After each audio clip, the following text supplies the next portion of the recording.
Void Miner, The Belt War, Part 3. Chapter 40, Fracture Point. The Helix Ascendant's command deck was silent. Not calm, just silent in that tightly wound, airless way that precedes either genius or catastrophe. No idle chatter, no pacing officers, just people staring at displays that flickered with bad news faster than the data crews could stabilize it. Commander Elric Dane stood in the center of the bridge, knuckles pressed onto the edge of the tactical display. His eyes didn't move, didn't blink. The red markers were back, but this time they were inside the perimeter. The display updated in jerky stutters, weapon signatures, kinetic impact, system failures, and full asset loss beacons. Vega Drift primary fuel core destroyed. Vega Drift secondary defense grid offline. Human node comms array blackout. Field response unit non-responsive. Estimated losses 41% regional asset value. Behind him, someone exhaled sharply and whispered, "Gods of steel." Dane didn't speak. Not yet. Not until the final update confirmed what he already knew. From the corner of his eye, he saw Admiral Varun step forward. The old soldier wore the look of a man seeing prophecy come true, just not the kind he wanted. Humia's gone dark and Vega Drift's burning, all in under 15 minutes. Dane's voice was low, controlled. Ice over a crackling lake. They timed it. Varun nodded grimly. To the second. Dual front coordination. Another officer, a younger man with streaks of sweat running down his temples, spoke up. "Sir, our primary strike force is still en route to intercept. Decoys near the Vesta corridor. They can't reposition in time. We took the bait." No one dared speak the obvious. We lost this round. A crackling sound overrode the ambient deck hum. "Sir, emergency tight beam from Fleet Ops Control at Vega Drift. Fragmented transmission. Putting it on." The holoscreen shuddered with the static before resolving into a half-burned face of a Helix lieutenant. Her helmet shattered, smoke curling around her head inside the suit. They're in the inner scaffolds. They used ghost rigs, unmanned. We didn't see them coming. They breached us in under 90 seconds. The Widow's here. Void Miner is bleeding." Static consumed her. Dane closed his eyes for a long breath, then opened them slowly, fury tightening every feature of his face. "They've turned him into a symbol." He turned towards the comm station. "Full channel suppression, right now. Kill every belt side broadcast you can trace. I want silence across every civilian node and recall every strike vessel within 10 AU. "Sir?" Dane's voice cracked across the room. "Do it!" The officer flinched and complied. Varun watched the holo map zoom out, slowly plotting all Helix assets still in motion. The field had changed. Entire sectors now fell outside of Helix's active command range. "He's not just a miner anymore," Varun said quietly. "He's turned the dust ring into an army." Dane straightened. His jaw trembled once. Only once, before he crushed it back under control. "And we make it clear what happens when somebody makes war on Helix." He keyed the comms personally. "Initiate protocol Omega-19. A wave of silence fell across the bridge. Someone gasped. "But sir, Omega-19 is classified for full system reprisals. We'll be striking hospitals, terraforms, and civilian zones." "Yes," Dane said. "We will strike the heart of the belt. We will teach them what real fear feels like." "Sir, they want war, then we give them the kind that leaves scars on history." He turned back to the display, watching the burning wreckage of Vega Drift slowly tumble across the map. "And find the Widow. Trace every emissions vector. I want Void Miner's ship, his body, on my wall." Chapter 41. The Weight of the Spark. The Dust Widow drifted, silent again. No burning, no signal ping, no transmission. Just the dark. Inside the pilot cradle, Arg sat strapped in but unmoving, the HUD dimmed to standby. One hand rested on the manual controls, the other clenched against his chest like he was trying to steady something broken inside. The attack had gone smoother than he dared hope. The belt forces had hit hard, fast, and clean. Helix had been caught entirely off guard, but something gnawed at him. It wasn't fear. It wasn't inevitability. Rel's face appeared on a private comm window on the starboard panel. His helmet was off, hair matted to his scalp with sweat and vapor frost. Blood was drying in the lines along its temple, but he was grinning anyway. That was surgical, Arg. Took their teeth and half their guts. My group's already scattered and safe. Arg gave a slow nod. Your group saved the belt's silence. Without that comms relay down, we'd be staring at a different outcome. Rel's smile faded slightly. They're going to hit back. They have to, Arg said. They can't let this stand. Not politically. Not militarily. If they don't retaliate, they admit they're vulnerable. Echo spoke softly, overlaying the side monitor. Helix forces have not yet re-engaged. Fleet signals suggest wide-scale reorganization. Satellite sweeps indicate mass withdrawal from Vesta and Phobos sectors. Arg narrowed his eyes. They're retreating to regroup, which means they're preparing to hit harder than before. He stood, stretching his back until it cracked. Every inch of his body ached from the stress of combat flying, from decisions he'd rather not make. Rel, he said, get your captains locked in, secure routes, fallback navs. We don't stay in clusters. Spread the fleet thin. Don't let Helix pin us down in one sweep. You got it. Arg covered his fingers over the comms board for a long second, then tapped a few quick keys. Echo, prepare an open burst message. Secure relay. Full fleet channel. Rel raised an eyebrow. Another speech? Arg's jaws clenched. Not a speech. Just something they need to see. The camera feed flickered to life. Not the clean, curated styles of his Void Miner vids. No titles, no edits, no branding. Just a low light flickering off a battle-worn bridge and a man who looked far older than he had a year ago. Arg leaned forward, elbows on his knees. Shadows clung to the lines under his eyes. This isn't a broadcast. This isn't a show. His voice was raw, like gravel under steel. This is a message for the people of the Belt, for the survivors on Kovac, for the free captains, for the outposts that gave up on being remembered by Earth. He looked into the camera, and for a moment, it was like he wasn't speaking into a lens, but into the silence of the void itself. We hit them hard, and it worked, but that doesn't mean we've won. All we did today is show them that the Belt knows how to hit back. A long pause. I didn't ask to lead this. I didn't plan for any of this. I was a miner. I still am. A man with a ship and a hole in his chest where his wife used to be. He swallowed. Echo dimmed the background systems to silence. But they came after us. Again and again. Ceres, Kovac, and now they're regrouping.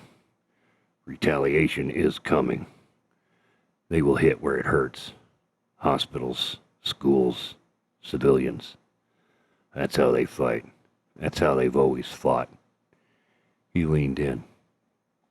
And I know some of you are scared. I am too. But this isn't the time to run. He stood slowly, the camera adjusting to follow. I don't care if you're in a freighter, a stolen shuttle, or a rock hugger tug built in a scrapyard. If you've got thrusters and a reason to fight, we need you. He stepped toward the feed, eyes narrowed. We don't do this for revenge. We do it so that no one else has to lose everything and be told it wasn't their place to grieve. He reached out and keyed the send function, but paused, just a bit before it transmitted. And then, "To all Helix forces," he said coldly, "you took everything from the belt, and we gave you a warning." His voice dropped low and sharp. "You didn't listen." In the quiet that followed, Echo spoke.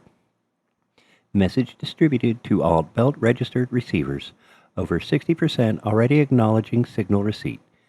Comments incoming. Tag. Void Miner." Arg didn't turn back. He stood there for a while, staring into the dark glass of the forward window as the stars drifted by, quiet and watching. Then he said, "Let 'em come." Chapter 42. Gathering the Storm. The Dust Widow drifted alone, a lone battered silhouette against the endless backdrop of the asteroid belt.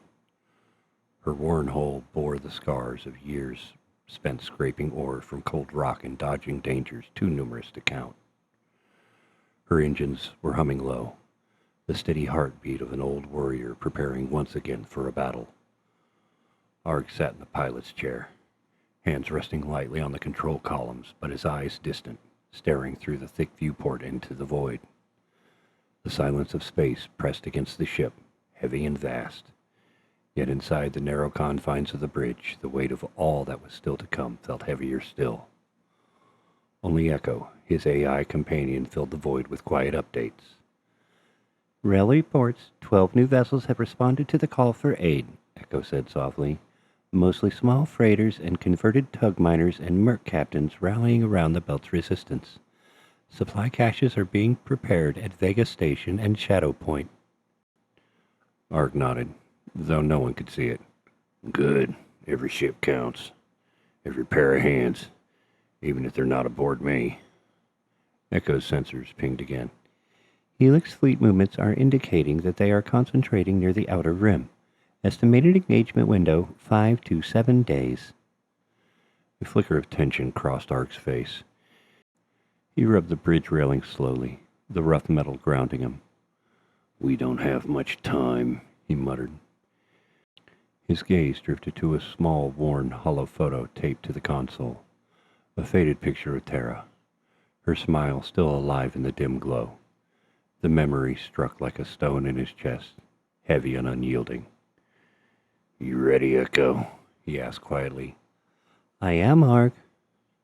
He exhaled and slid his hand back onto the controls, fingers twitching in preparation. "Run diagnostics on engines and thrusters. I want max output for short bursts. We'll need every advantage we can get." "Engines operating within expected parameters, though sustained peak output will stress the system," Echo responded. "Recommend maintenance immediately following any engagement." Arg's jaw clenched.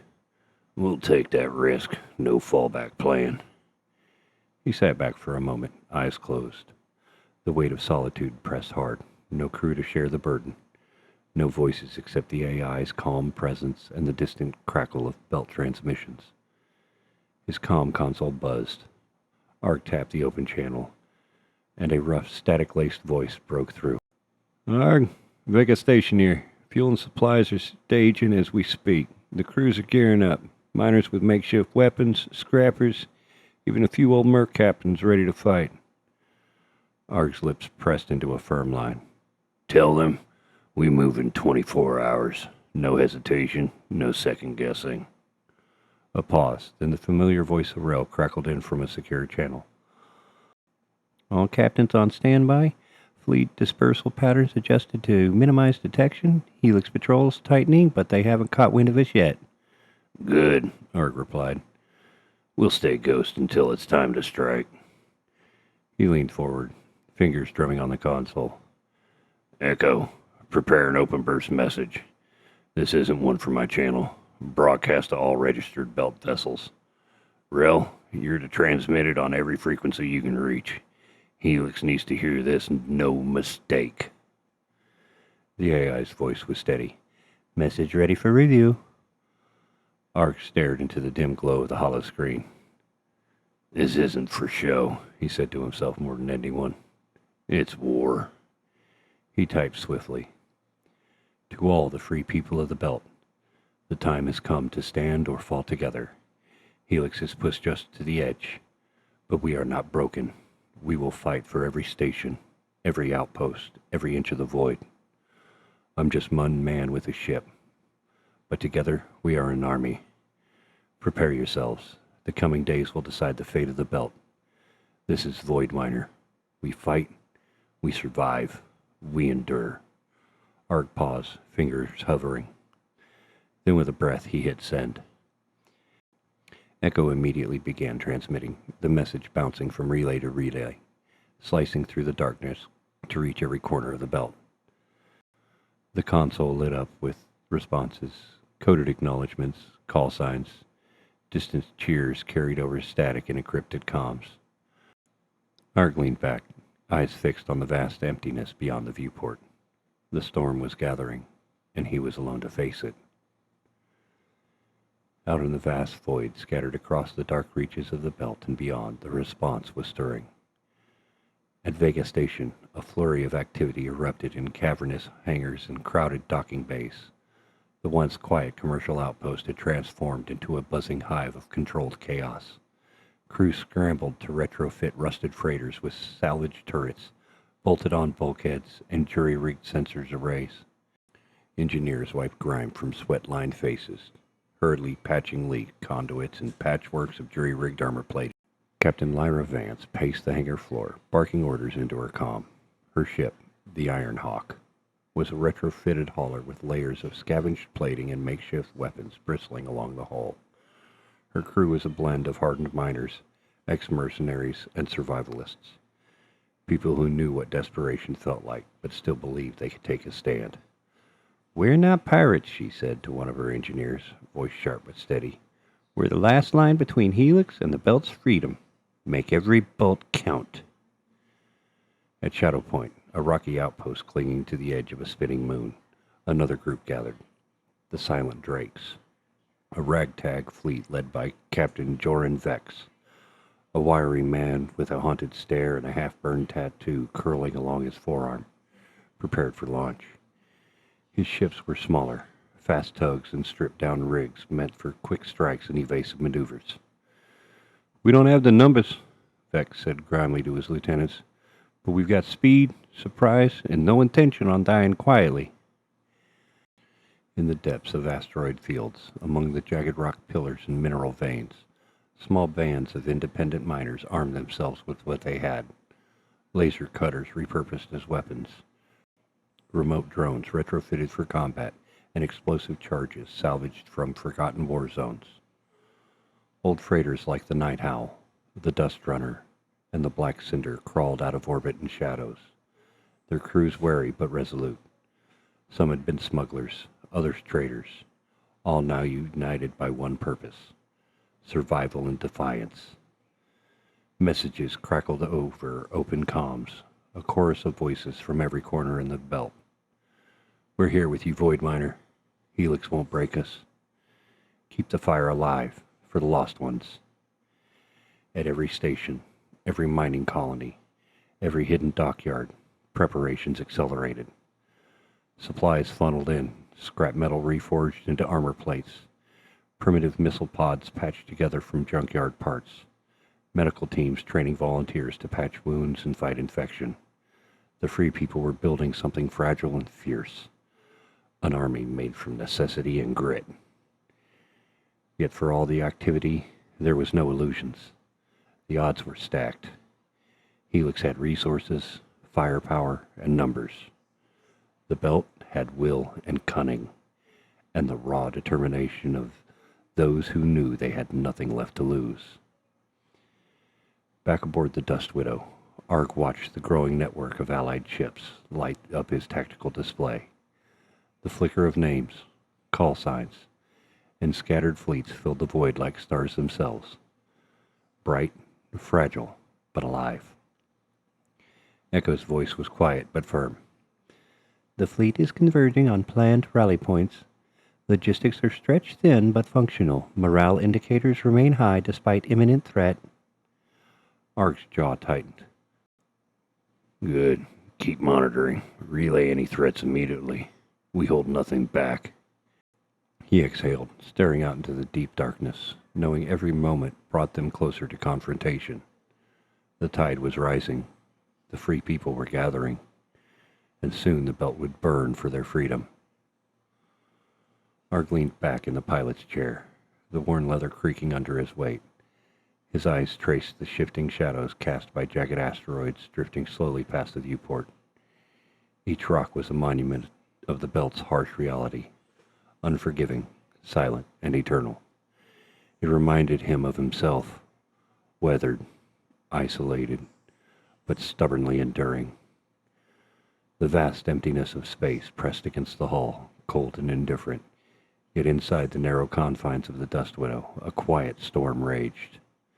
Echo's voice was steady anchor in the void. The fleet is growing, Arg. More ships, more crews, more hope than we anticipated. Their resolve is strong. Arg exhaled slowly, the breath a soft hiss in the stillness. He thought of the miners, the scrappers, the ex-mercenaries who had answered the call. Not because they sought glory, but because they knew what it meant to be crushed, forgotten, and left with no choice but to fight. He pictured the faces lit by flickering control panels, hands tightening around worn controls, hearts pounding in cramped cockpits. All alone in his ship, he carried their burden too. A memory of Terra surfaced. A quiet evening, her calm voice reminding him that even in darkness, there was a sliver of light worth fighting for. He swallowed the lump in his throat and straightened. No ship is an island, he whispered to the empty room. Not even the Dust Widow. His fingers traced the rim of the control column, grounding himself in the moment. The weight of command settled heavily on his shoulders. He was a solitary miner, a man shaped by loss and silence, now thrust into a war that no one wanted, but no one could escape. Outside, the belt was waking up. The scattered ships and stations, once isolated and fragile, now hummed with purpose.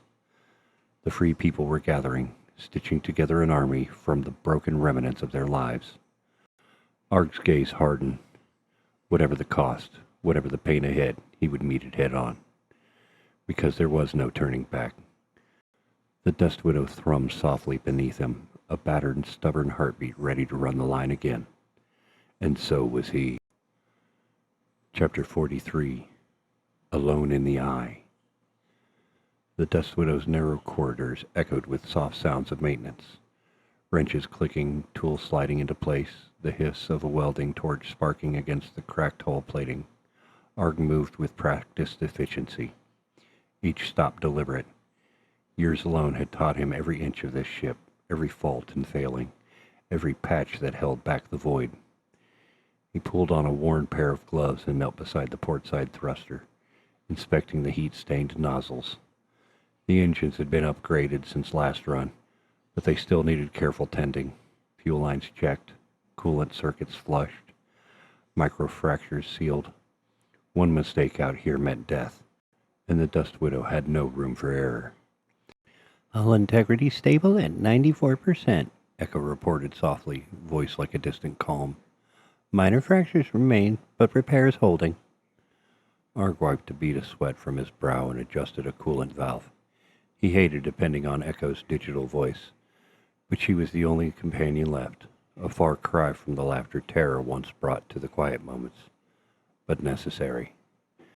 As he worked, flashes of memory flickered unbidden, Terra's calm voice reminding him to breathe, to focus.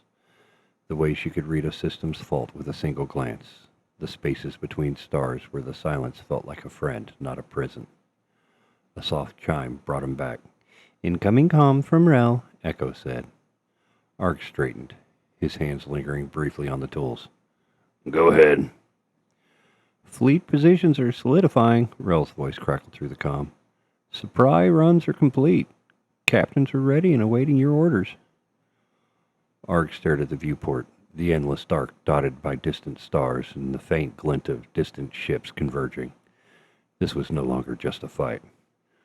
Understood, he said quietly. I'll be ready. He moved back to the bridge, the narrow cockpit bathed in pale blue glow. The familiar hum of controls, the blinking lights, the soft vibration of the ship thrummed beneath him, all reminders that the Dust Widow was his last and only lifeline. He sat down, fingers brushing the worn leather of the pilot's chair. His eyes scanned the tactical display filled with dots and trajectories, friends and foes alike. He took a long breath, steadying himself. This was the calm before the storm. Alone in the eye. The bridge of the Helix flagship, Dominion, was a storm of blinking consoles, sharp orders, and mounting tension. Steel gray walls reverberated with the rapid tap of fingers across hollow panels, the low hum of reactors, and the sharp crackle of encrypted comms. Admiral Celine Voss stood rigid at the command dais, eyes cold and sharp beneath the harsh white light. Her jaw clenched as urgent updates flooded in from fleet commanders. The losses were mounting faster than anticipated.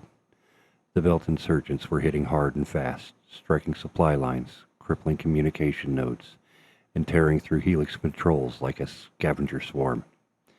"Status report," Voss demanded, voice slicing through the chaos.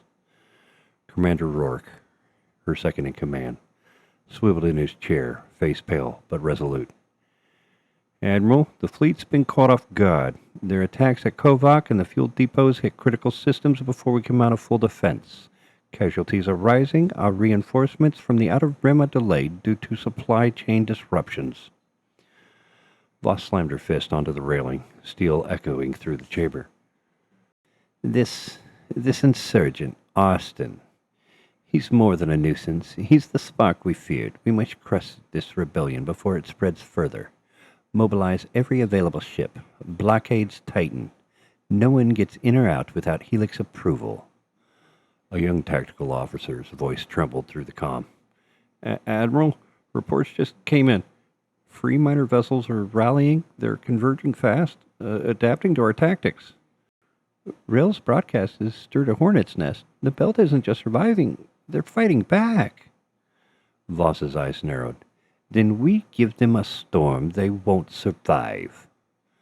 Around her, officers barked orders, redirecting squadrons, activating emergency protocols, and sealing off vulnerable systems.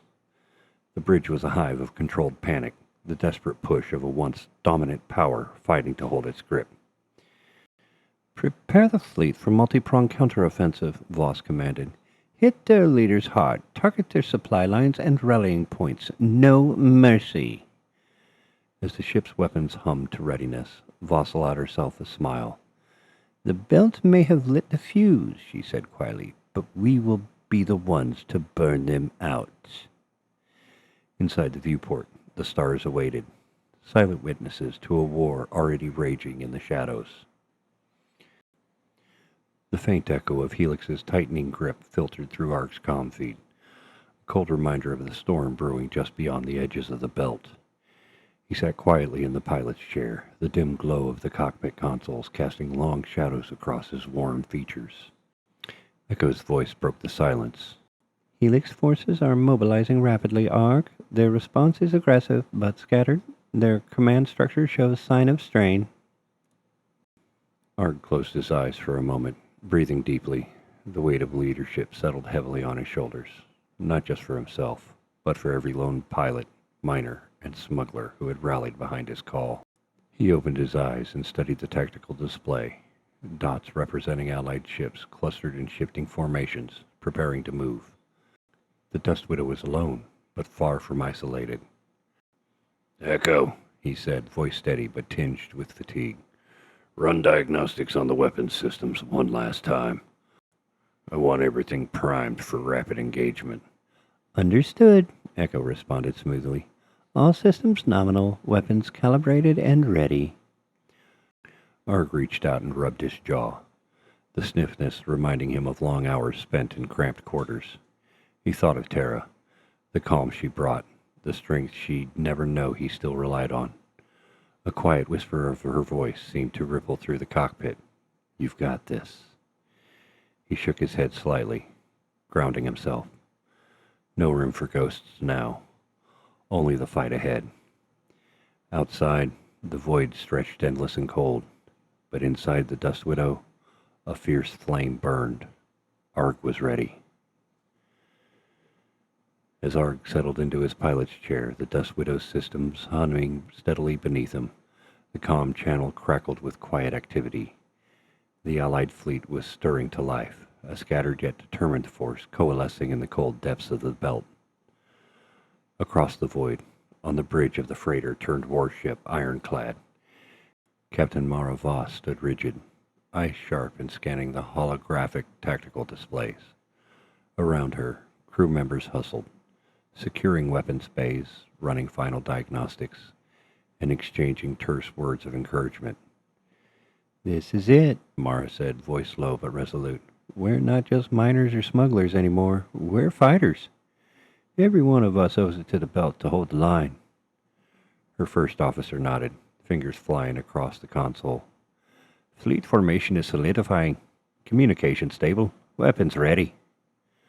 Mara's gaze shifted to the viewport, the glittering stars stretching endlessly before them, silent witnesses to the storm about to break. "It showed the Helix they underestimated the belt." The Dominion's bridge was a hive of sharp voices and flashing consoles. Admiral Celine Voss paced briskly, her gaze fixed on the holographic display of the belt's shifting forces. Each ping of an Allied ship started a new knot of tension in her gut. "Status on fleet deployment?" Commander Rourke's fingers danced over the console. "They're moving faster than expected. Their formations are tighter. The miners and smugglers are coordinating well, sir." Voss's eyes narrowed. "They think this is a skirmish. It's a war." She turned to the tactical officer.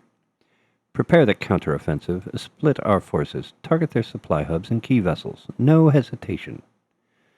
The bridge erupted with orders, the Helix fleet springing into motion. But beneath the flurry of activity, a grim truth settled. This fight was far from over, and the belt was no longer an easy target. Arg's hands rested lightly on the warden consoles of the Dust Widow, the hum of engines steady beneath his fingertips. The comm channels buzzed faintly with updates from the fleet gathering around him. A scattered armada of rusted freighters, modified haulers, and patched-up freighters. Echo's voice was calm, almost soothing in the chaos. "Fleet readiness at 87%. Weapons and shields calibrated, awaiting your command." Arg's eyes flicked to the tactical display where the friendly ships clustered like constellations, forming a fragile shield against the darkness. He inhaled deeply, the familiar pressure of solitude mixed now with the weight of possibility. No longer just a lone miner in the void, now a spark for an entire people. He tapped the comm. "This is Arg. All ships prepare to move on my mark. We break the line today. For the belt." The silence that followed was heavy, but resolute. Outside, the stars watched cold and indifferent, but inside, the fire of rebellion was ready to burn. Chapter 44. Breaking the Line. The void around Arg's ship pulsed with tension as the fleet closed ranks, their patched hulls and battered engines a testament to years of scraping by on the edge of survival. The Dust Widow led the way, a lone spearhead cutting through the black, its silhouette etched against the distant stars. Arg's fingers danced over the console, eyes sharp and calculating. The Helix blockade ahead was no mere line of ships. It was a living wall of firepower and metal, a desperate attempt to choke off the belt's last free arteries. "Echo, status on enemy positions?" he asked, voice low but steady. "Helix vessels are arrayed in a layered perimeter 3 kilometers out. Heavy cruisers and destroyers form the core, with fighter wings patrolling flanks. Shield frequencies are cycling rapidly to counter anticipated breaches." Arg nodded grimly. "Weapons hot. Let's see if the Dust Widow still has some fight left." The fleet surged forward, the first bursts of plasma lighting the dark as Helix guns roared to life. Explosions bloomed like violent flowers in the void, shards of debris trailing in their wake. Arg's ship shuddered under a near miss, and his jaw clenched. The AI's voice cut through the chaos. Target lock on escort frigate port side. Fire! Arg ordered, squeezing the trigger controls. A pulse cannon beam laced out, striking true. The frigate shuddered violently before breaking apart in a cascade of fire and metal. Around him, Allied ships pressed the assault. Miners turned fighters, pilots whose lives had been ordinary before the war. Arg felt the familiar burn of adrenaline, mixed with a growing weariness. Years alone in the belt had taught him to expect the unexpected, and to survive. But this was different. This was war, and there was no going back. The Dust Widow surged forward, cutting through the endless black like a jagged shard of defiance.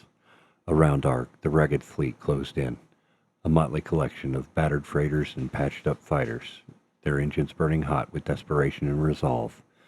The smell of burnt metal and ionized plasma wasn't real in the vacuum of space, but Arg imagined it all the same, a ghost of war's brutal touch. The Helix blockade was a brutal fortress, a living wall of heavy cruisers, destroyers, and swarming fighter wings. Their shields pulsed in synchronized cycles, a shimmering curtain designed to absorb and deflect the relentless attack of the Belt's ragged rebellion. Echo, relay weapons frequencies and shield modulation, Arg commanded, voice tight with focus. Adjusting fire control perimeters, shield frequency hopping detected, cycling every 0.3 seconds. Optimal firing window in 2-second bursts, Echo replied, cool and clinical. Arg's knuckles whitened on the control as he timed his pulse cannon, waiting for that split-second gap. The first volley came like a hailstorm, plasma bolts and explosive projectiles streaking toward the fleet. The Dust Widow shuddered violently as a near miss rocked the hull, sending microfractures splintering across the plating. "Brace for impact!" Arg growled, fingers flying over the manual stabilizers. On his display, a portside escort frigate flickered red, target lock confirmed. With precision born from years alone in the void, Arg unleashed a pulse blast. The beam tore through the frigate's shields, slamming into the hull. Fire blossomed in a brilliant, terrible bloom as the ship shuddered, the fragmented, twisting metal and sparks spiraling away into the void. Direct hit, frigate disabled, Echo confirmed. Behind him, the rest of the fleet roared forward. Miners turned warriors, eyes blazing with desperate hope. The ironclad fired volleys from her reinforced turrets. Smaller fighters wove between blasts, strafing Helix wings with plasma cannons. Arg's heart hammered, adrenaline mingling with exhaustion. He was old for this fight. Too old, maybe. But every second, every shot fired was a chance to break the chokehold strangling the Belt. A sudden jolt sent a cascade of sparks raining down near his console. A warning light blinked furiously. Secondary weapons offline. "Damn it," Arg muttered. "Echo, status." Weapon systems at 65% efficiency. Rerouting power to critical systems. The Dust Widow dipped sharply, dodging a barrage of ion blasts. The familiar dance of survival flashing through Arg's mind. He gritted his teeth. No room for mistakes. From the comms came the crackling voices of Allied captains, shouts of encouragement, status updates, and the occasional curse. The fleet was hurting, but they pushed on. He thought of Terra, her quiet strength, her steady hand fixing impossible problems. He imagined her voice cutting through the static, telling him to hold fast, to keep fighting. "Echo," he said quietly, "tell them we're not done yet." The AI's voice was calm but fierce. "Affirmative, Arg. All units, hold formation and press the attack. The line must be broken." Outside, the void was a maelstrom of fire and metal. The fight for the Belt's freedom had turned savage, and Arg was at its bloody heart. The Dust Widow lurched again as a heavy plasma blast slammed into the aft thrusters, knocking the ship off its intended vector. Warning's alarms screamed, flashing red across every panel. Arg's breath hitched, but his hands stayed steady, fingers working the controls with grim determination. "Damage report," he barked. "Rear thrusters compromised, 25% output," Echo responded. "Structural integrity holding at 78%. "Not good, but not dead yet," Arg muttered, fighting the urge to panic. Every system was strained to the breaking point, every crack in the hull a potential death sentence. but backing down wasn't an option. The fleet surged forward, a wave of steel and fury. The ironclad took heavy fire, but held firm, her battered hull glowing faintly under the assault. Smaller fighters darted through the chaos, harrying Helix gunships with reckless abandon. Arg locked onto a Helix destroyer, reaving through the formations, its guns cutting deadly arcs through the void. He lined up his shot, waiting for Echo's signal. Shield dip detected. Fire now. Pulse cannon fired. The beam sliced through the enemy's shields and ripped into the engine core. The destroyer groaned, then exploded in a violent burst of flames and debris. A flicker of grim satisfaction hit Arg, quickly drowned out by the roar of combat. Incoming missile lock, Echo warned. Arg slammed the manual countermeasure button as missiles streaked towards him, blazing a deadly trail. The ship shuddered violently as flares and shafts deployed, the missile veering off in a power of sparks. Close call, Arg muttered, wiping sweat from his brow. Around him, the fight was raw and brutal. Ships exploded in blinding flashes, metal torn apart by plasma and kinetic rounds. The air in Arg's cramped cockpit felt thick with tension and the ghosts of all who had fallen before. He forced himself to focus, eyes scanning the next threat. The Dust Widow was no longer just a mining rig. It was a warship, battered but alive. The Allied fleet pressed hard, carving through the blockade's perimeter. Arg felt the tide turning, but it came at a cost. Explosions bloomed like lethal stars around him, each one a reminder of lives lost and futures scattered. The Dust Widow groaned under the strain, shields flickering, engines pushed to their limit. Echo, Arg said, voice low but fierce. Broadcast to every channel we control. Let them hear this. He hit the comm button and spoke with grim resolve. This is the belt. We're here. We're not backing down. And no matter what they throw at us, we will survive. He paused, letting the weight of those words settle into the empty void. Because this is our home, and we will fight to keep it. Arg exhaled slowly, eyes locked on the tactical display as the fleet surged forward. The battle was far from over, but for the first time in a long time, hope burned fierce in the dark. Chapter 45. Helix Command. Fractures in the ranks. The bridge of the Dominion buzzed with tension, the air thick with suppressed anger and rising panic. Admiral Celine Voss stood rigid beneath the harsh glare of the hollow screens, her sharp eyes tracing the glowing chaos of the tactical display. Status report, she demanded, voice cold as steel. Commander Rourke's face was tight, exhaustion etched deep in his features. The belt is pushing harder than anticipated, ma'am. They've broken through the initial blockade layers and are making runs on key supply nodes. Our forces are stretched thin. Voss's jaw clenched. Reinforcements are delayed. Communications continue to be disrupted. Their guerrilla tactics are wreaking havoc. She turned sharply, addressing her officers. We underestimated them. This is no ragtag militia. They're coordinated, ruthless, and they have something we don't. Desperation. One of her tactical officers hesitated, voice low but urgent.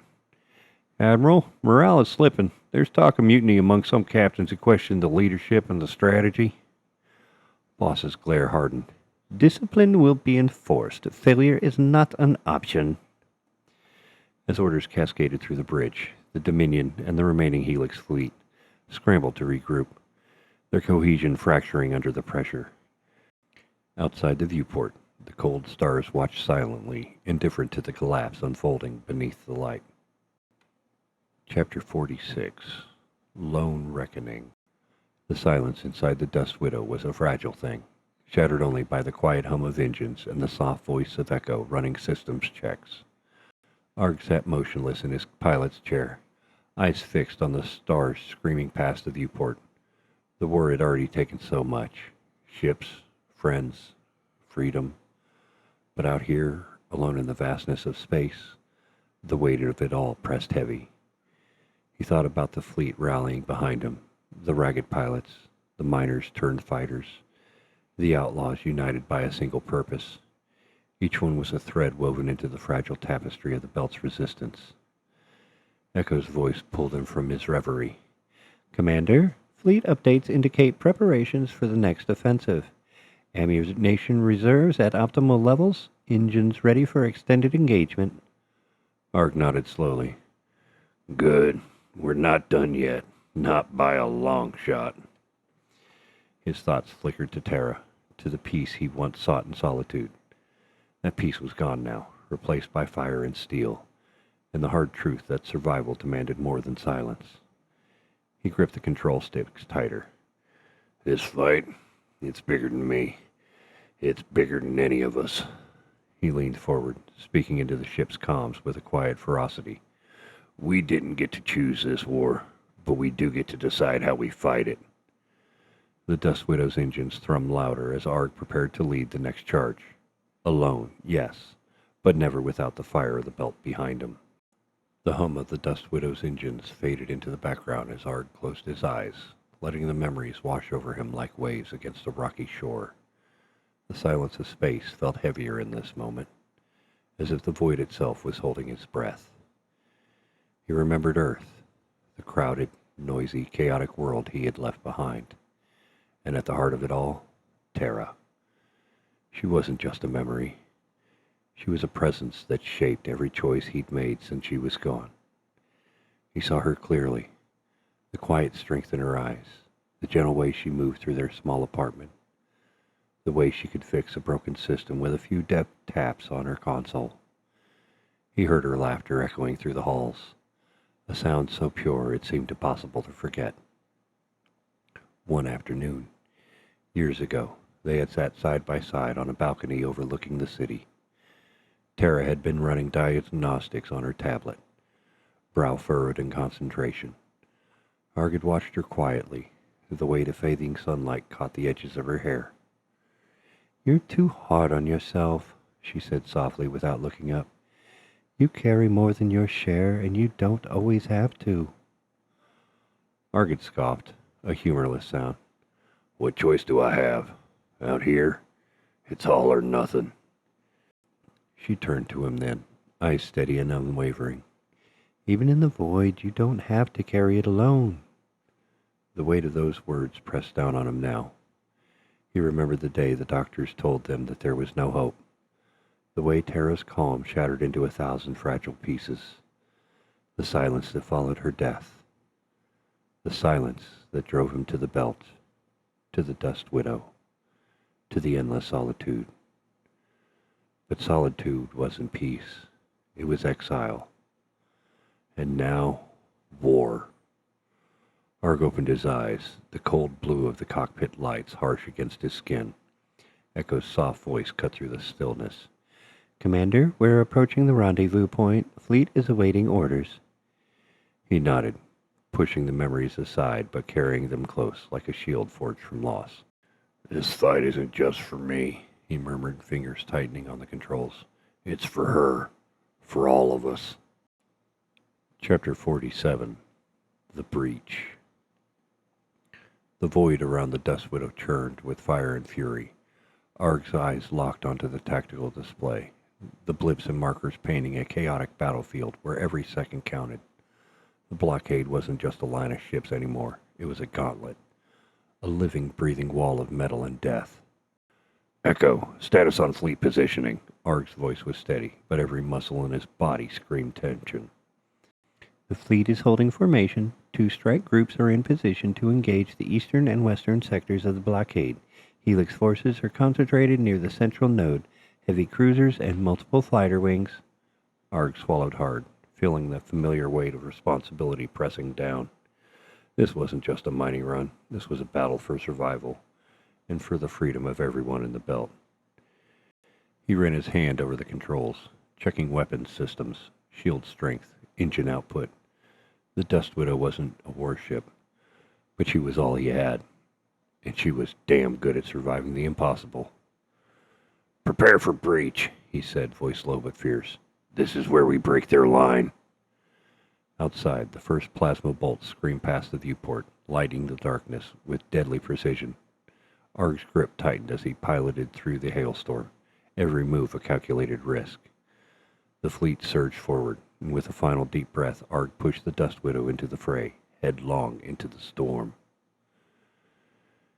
Captain Lyra Vale gripped the controls of her fighter tightly, eyes flickering between the swirling chaos outside and the flickering tactical display. The void was a maelstrom of flashes, laser bolts slicing through the darkness, explosions blossoming like deadly stars. Her ship, the Falcon's Wing, darted in and out of enemy fire, weaving through Helix fighters with practiced ease. Beside her, the comms crackled with urgent voices. Reports from the fleet, orders from command, the steady, unyielding voice of Arg, their reluctant leader. She swallowed the knot of fear and determination tightening in her chest. The belt was counting on them. The miners, the smugglers, the outcasts. They were no longer scattered survivors, but a force of unified by necessity and fury. "Target those destroyers on the left flank," Arg's voice cut through the static, calm but commanding. Lyra adjusted her trajectory, locking weapons on a heavily shielded Helix destroyer. Her pulse cannons roared, sending a volley that struck the enemy's shields with sizzling ferocity. The destroyer shuttled, then flared, shields failing, systems flickering. "We're breaking through," she whispered, voice tight with disbelief and hope. Her mind flickered to Arg alone in the Dust Widow, the weight of the entire belt resting on his shoulders. She admired his grit, his refusal to back down even when the odds were crushing. As the Falcon's wings surged forward, dodging another salvo, Lyra steeled herself. This battle was far from over, but the price would be high. But for the first time in years, there was a chance. Jax's knuckle whitened as he gripped the control stick, his battered helmet's HUD flickering with incoming fire warnings. The cockpit was cramped, claustrophobic, but outside the void was a raging inferno of death. Missiles screamed past his wingtip, tracer fire streaking across the black canvas like angry serpents. The Helix fighters swarmed, relentless and vicious, trying to carve their way through the belt's ragtag fleet. "Stay sharp," Jax growled into his comms. "Don't let them pin us down." His Hellfire fighter dipped and rolled, narrowly avoiding a plasma blast that scorched the ship's outer plating. The scent of burnt circuits and ozone filled his senses despite the vacuum beyond the hull. Around him, other pilots faltered. Some outmaneuvered, others lost to the void in blinding explosion. But Jax fought on, fueled by fury and raw, primal need to protect what little freedom the belt had left. "Arg's out there leading the charge," Jax muttered under his breath, fingers steady despite the adrenaline. "If he falls, we all fall." A nearby explosion rocked his cockpit, sending a jolt through his body. The world blurred, then snapped back into focus. "Hell no," Jax spat, pushing the Hellfire deeper into the fray. "Not today. Not like this." With a roar, he launched a barrage of missiles, watching as they found their marks on a Helix frigate. The enemy ship erupted, a fireball blossoming against the star-strewn void. Jax's voice came over the comms, low and fierce. "Keep pushing. For the belt. For Arg." Mara's hands were steady on the controls of her Ravenhawk interceptor, but inside, her heart pounded like a war drum. The void outside was alive, with fire and destruction. Explosions blossoming against the backdrop of cold stars, tracer bolts darting like angry hornets. She scanned the tactical feed, tracking the Dust Widow's position amid the swirling chaos. Arg's ship, battered and alone, cutting through the blockade with a dogged ferocity that inspired every pilot in the... "He's not just fighting for the belt," Mara muttered to herself, voice tight.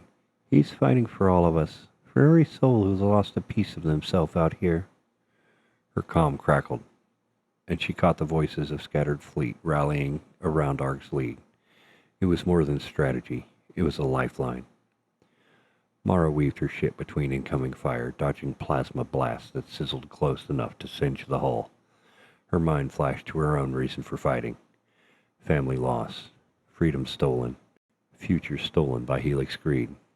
"Arg's out there, and so am I," she whispered. "We don't have the luxury to back down." The fleet surged forward, pushed by a leader who bore their hopes and burdens alone, who carried the weight of the belt on his shoulders and yet refused to falter. For the belt. For Arg. Mara adjusted her course, eyes burning with resolve. "This fight is ours, and we'll see it through, no matter the cost. The cockpit of the Dust Widow thrummed under the relentless assault. Every alarm, every warning light was a dagger aimed at Arg's concentration, but his eyes were sharp, locked on the unfolding chaos. Echo's voice was calm, a steady anchor amid the storm. Shields at 63%, multiple hostiles converging on your position. Arg exhaled slowly, a thin light of sweat tracing down his temple. His fingers dancing over the controls, weaving the Dust Widow through the plasma storms and debris fields. Each maneuver was precise, born from years of solitary flying on hard-earned instincts. This wasn't just survival anymore. This was war. He thought of the fleet behind him, the miners, the smugglers, outcasts, all united under his lead. They trusted him to break the blockade, to shatter the Helix grip. The weight was crushing, but Arg welcomed it. He wasn't alone. Not really. A sudden burst rocked the ship, throwing him against the harness. He grunted, eyes narrowing. Echo, status. Hull integrity at 75%. Damage localized to port thrusters. Arg's jaw tightened. No time to repair now. Keep me informed. I'm pushing forward. He glanced up at the star field ahead, thick with enemy fire. But the path was there, a narrow breach in the blockade. If he could punch through, the fleet would follow. His voice, rough but resolute, echoed through the comms. This is our moment. Hold steady. We break their line here, or we die trying. A flicker of something, memory perhaps, whispered in his mind. Terra's calm voice, steady and strong. You don't have to carry it alone. Arg swallowed the egg. No, not alone. Never alone. With a final surge, the Dust Widow shot forward into the breach, into hell. Chapter 48. Into the breach. The Dust Widow surged forward like a wounded beast, engines screaming against the crushing vacuum. Plasma bolts stitched the darkness around Arg's ship, some ricocheting off the battered hull, others exploding just meters away with brutal intensity. Echo, how close are the strike groups? Arg's voice was tight, every word measure. Closing rapidly, Commander. Eastern flank engaging now. Western flank approximately 2 minutes out. Arg's jaw clenched. Time was a luxury he didn't have. He banked hard, weaving through a gauntlet of enemy fighters. One caught his tail with a plasma blast, sending shudders through the hull. Warning sirens screamed, but the Dust Widow held, scars and all. Return fire, Arg ordered, fingers dancing over the controls. The ship's turret spun up, tracking the nearest assailant. A fiery streak erupted from the turret, slamming into the Helix fighter's engines. The enemy craft spiraled out of control, disintegrating in a violent explosion. Target down, another one on your 6, Echo warned. Arg twisted sharply, narrowly avoiding a swarm of missiles. His breath came hard, heart pounding like a hammer. This was no longer about mining or survival. This was war. The blockade's central node loomed ahead, a heavily armed fortress bristling with turrets and shield arrays. The fleet was converging on their chance to break the enemy's grip, hanging by a thread. Arg's eyes flickered to the comms panel. Voices of fleet commanders crackled in, their urgency palpable. Commander, fleet is taking heavy losses, but the blockade's line is weakening, Echo reported. Good, Arg said quietly. Keep the pressure. We don't get a second chance. A sudden explosion rocked the Dust Widow, knocking Arg against the console. The lights flickered. Hull breaches flashed red. Damage report, Arg barked. Port engine compromise, shields at 45%. Hull integrity steady, but we're taking heavy fire. He gritted his teeth, fingers steady despite the chaos. This ship's been through worse. Let's show them why. Arg slammed the throttle forward, hurtling into the heart of the blockade. Around him, the fleet surged. Miners, smugglers, outcasts, each one risking everything for the chance to shatter Helix's hold. The battle was far from over, but in this moment, Arg felt something fierce and undeniable. They were breaking the line. The void around the blockade was a blazing furnace of destruction. Arg's hands gripped the controls of the Dust Widow tightly as the ship wove through the chaos, every second a fight for survival. Plasma bolts sizzled past, striking hulls and sending shards of metal tumbling through the dark. The fleet surged forward with grim determination. Miners, smugglers, and outcasts alike, battered but unbroken, pressed their advantage against the faltering Helix forces. Each ship's sacrifice was a step closer to freedom. "Echo, status report," Arg demanded, sweat stinging his eyes. "Shields at 35%, hull integrity holding. Enemy fleet is breaking formation. Eastern strike group has neutralized key turrets. Western group is forcing the blockade's flank." Arg nodded grimly. This was it. The end of the line for the Helix grip on the belt. An explosion rocked the Dust Widow as a plasma blast grazed the port side. Alarms screamed, but Arg stayed calm, muscles coiled like a predator.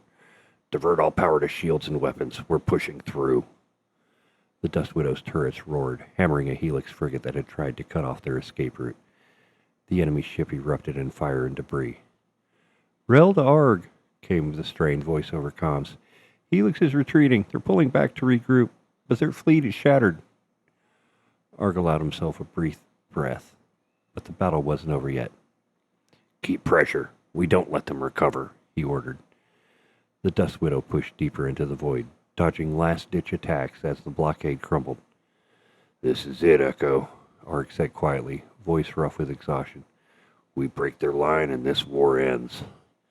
Outside, the remnants of the Helix fleet limped away into the dark, their hold on the belt broken at last. Arg leaned back, letting the adrenaline fade, but inside he knew the fight had changed, not ended. The price was high, but the future was finally theirs to claim. Chapter 49. The Last Stand. The Helix fleet was in full retreat, battered and broken, fleeing through the dark silence of space. Their shattered blockade was dissolving behind them, scattered remnants retreating like wounded beasts. But one ship remained, a massive Dreadnought, slow and hulking, stubbornly holding position at the fleet's rear. It was Helix's last hammer, an immovable wall meant to crush any pursuers and buy time for the rest.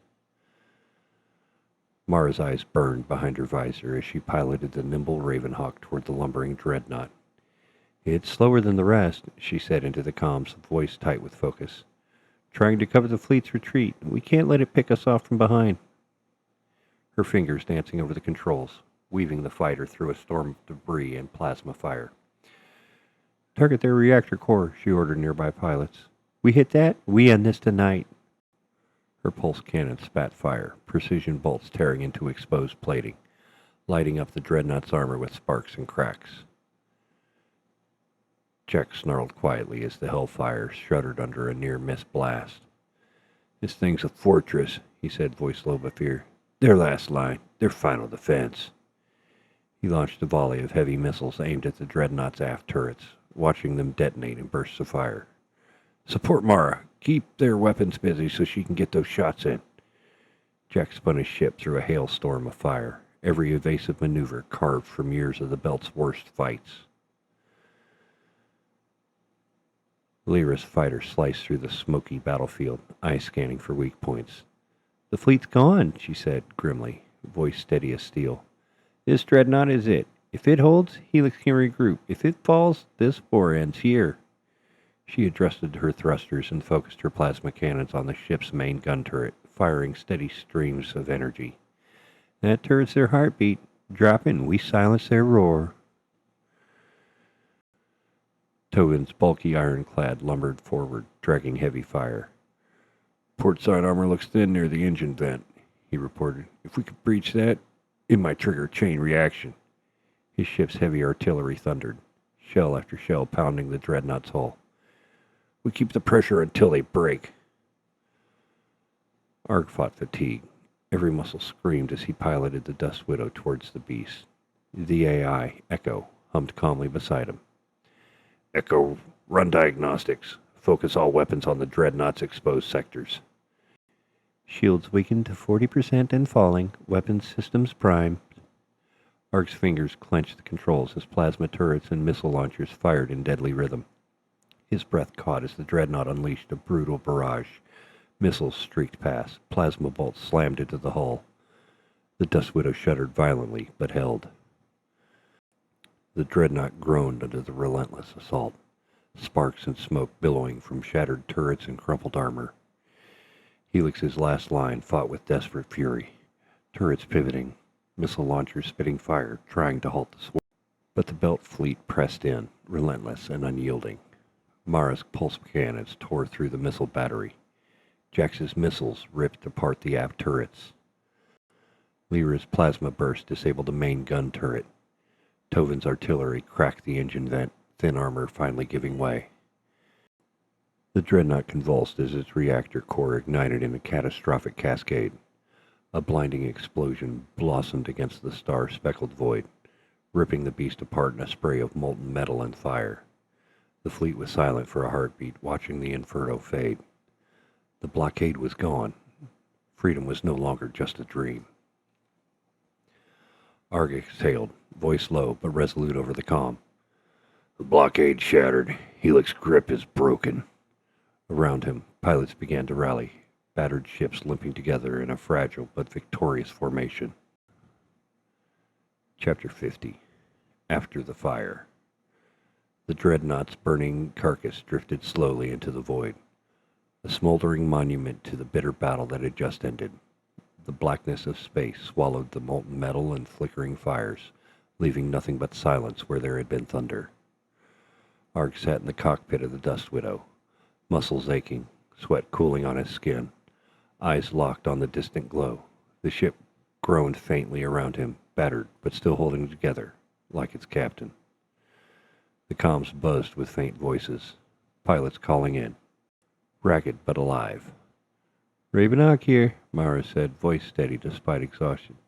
Hull's battered, but system stable, still flying. Hellfire checking in. Engines limping, but operational. Jax's voice was low and harsh. Falcon's wing here, Lyra added quietly. Ammo's thin, but shields hold. Ironclad here. Hull's breached but patched. Still breathing. Ark's jaws tightened. Every ship was hurting. Every pilot worn to the edge. This was no victory parade. It was a hard-fought, costly survival. He keyed up the mic. Echo, status update. The AI's voice was calm, almost clinical. Fuel reserves critically low. Repairs necessary across the fleet. Resupply stations compromised or under attack. Helix forces are regrouping aggressively. Counterattacks are imminent. Arg pressed his fingers against his forehead. This was war. Not a spark, but a raging fire that had been burning long before he showed up. We've shattered their blockade, Arg said quietly, but the fight's far from over. This is just one battle in a long war. Mara's voice cut through the static. We need a safe harbor, somewhere off the main trade lanes where we can repair and plan, somewhere Helix won't look. Arg's eyes flickered to the star charts. There's an old mining outpost deep in the outer belt, shielded by dense asteroid fields. It's small, but it's hidden.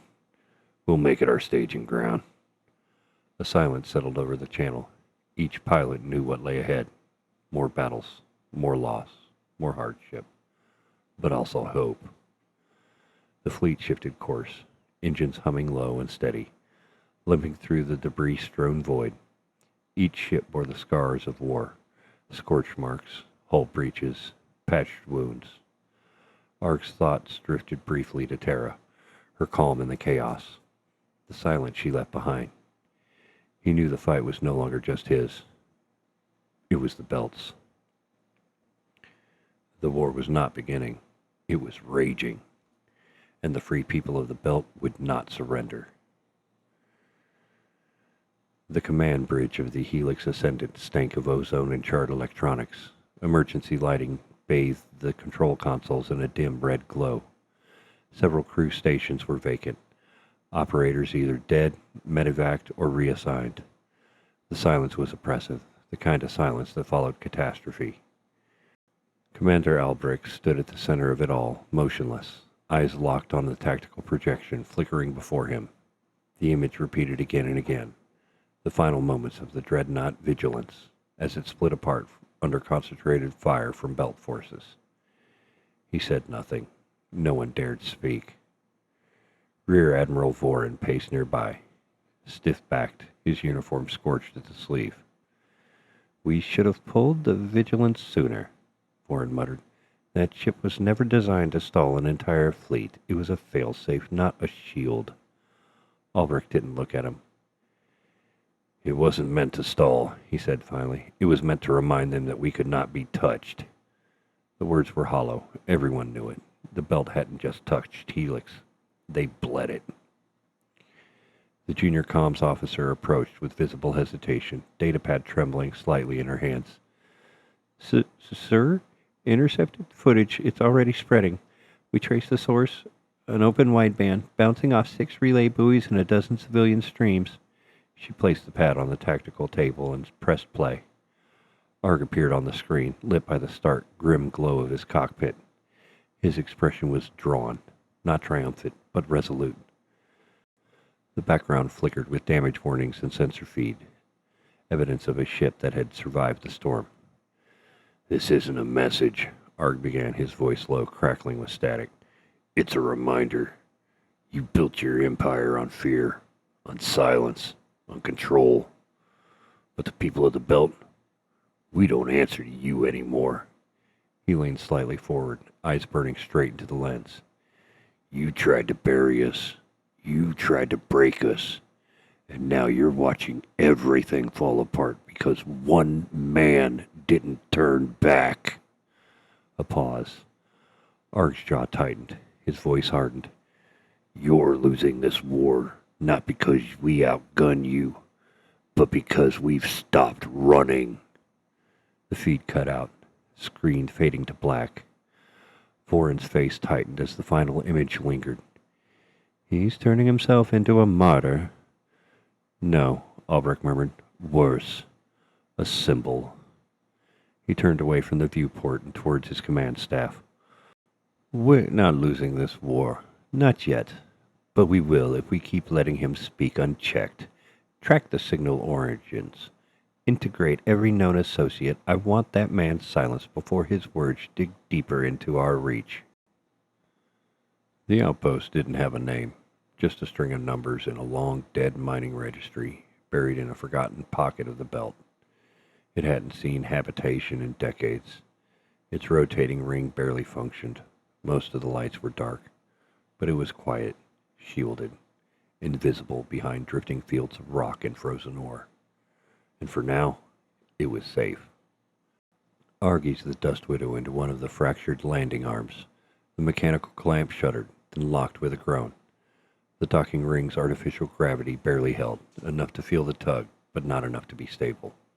Around him, other ships limped in. Ravenhawk, Falcon's Wing, Ironclad, Hellfire, dozens more, all bearing scars of the last assault. This is what survival looked like. Flickering hull lights, mismatched armor plates, patched coolant lines, and people who were still breathing. Inside the station's main concourse, once a processing floor for ore refinement, a temporary war room had been assembled. Portable consoles buzzed under battery packs. Cables snaked across the floor like nervous veins. Hollow displays flickered in and out of resolution, fighting against aged transmitters. The air stank of coolant, sweat, and metal. Arg stood near the center, a steaming tin can of bitter, reconstituted tea in one hand. The other hand rested absently on the rail of a dented data tablet. He didn't speak yet. He listened. Across the floor, captains and operatives gathered. Some grizzled veterans, others barely out of training. Their faces were drawn, worn thin by days of war, but their eyes burned with something that had been missing before. Purpose. Mara Vale approached, limping slightly, a brace wrapped around her leg. She gave Arg a nod. This place is worse than you said, she muttered, but it'll do. He shrugged. Worse is still better than dead. Lyra stood behind a power conduit, watching diagnostics scroll by on a portable display. And we'll be gone before they get here, Arg replied. We're not holding the line anymore. We're choosing the battlefield. Tovin grunted from behind a crate of salvaged munitions. As long as we have a battlefield left. Later that evening, Arg sat alone in one of the crew observation galleries, a narrow viewport overlooking the drifting asteroid field beyond the station. It had once been a break room, judging by the rusted venting units and bolted-down chairs. Now it was a place to think. The stars beyond the glass shimmered cold and distant. You've come this far, he thought. But what now? The question had no clean answer. He was tired. His body hurt in places he hadn't felt in years. His ship, patched and worn, could barely keep its core stable. And every person who looked at him now, the captains, the miners, the outcasts, looked with the eyes of someone who believed, not in victory, but in him. Arg sipped from the tin again. The tea had gone cold. He didn't care. Echo's voice spoke gently from a comms node by the wall. You've been silent for 7 minutes. Heart rate elevated. Would you like to record a message? Arg didn't answer at first. He just stared to the stars. Then he nodded once. Yeah, let's do it. The camera flicked on. Arg didn't straighten his collar, didn't adjust the frame. He simply spoke. We're still alive. His voice was low, steady. I know you're watching, everyone out there. Every solo runner in the belt, every drifter in the shadow, every scrap hauler, smuggler, medic, runner, rebel. I know you're hearing the stories. He paused, swallowed. They're true. We've hurt them. Bad. But they're coming back. Helix isn't going to walk away from this, and they're not coming just for me anymore. They're coming for all of us. Another pause. But we're not running. Not this time. He looked into the lens, tired, worn, defiant. If you're still out there, and you got something left to give, fuel, data, code, a damn wrench and a comms pack, bring it. Because this isn't just a rebellion anymore. He leaned in slightly. It's the turning point. The feed cut to black. Chapter 51. Dust and Fire. The war table glowed red in the center of the Helix forward operations chamber. Dozens of fleet markers blinked across the system-wide projection, most of them listing degraded status, under strength, damaged, scattered. The belt forces marked in amber had no such tags. Their strength was unknown, their location uncertain. At the heart of every blinking amber ripple was a name, Dust Widow. Again, Admiral Celis barked, slamming his palm against the edge of the console. You're telling me again the Dust Widow managed to vanish into the belt like a damned ghost?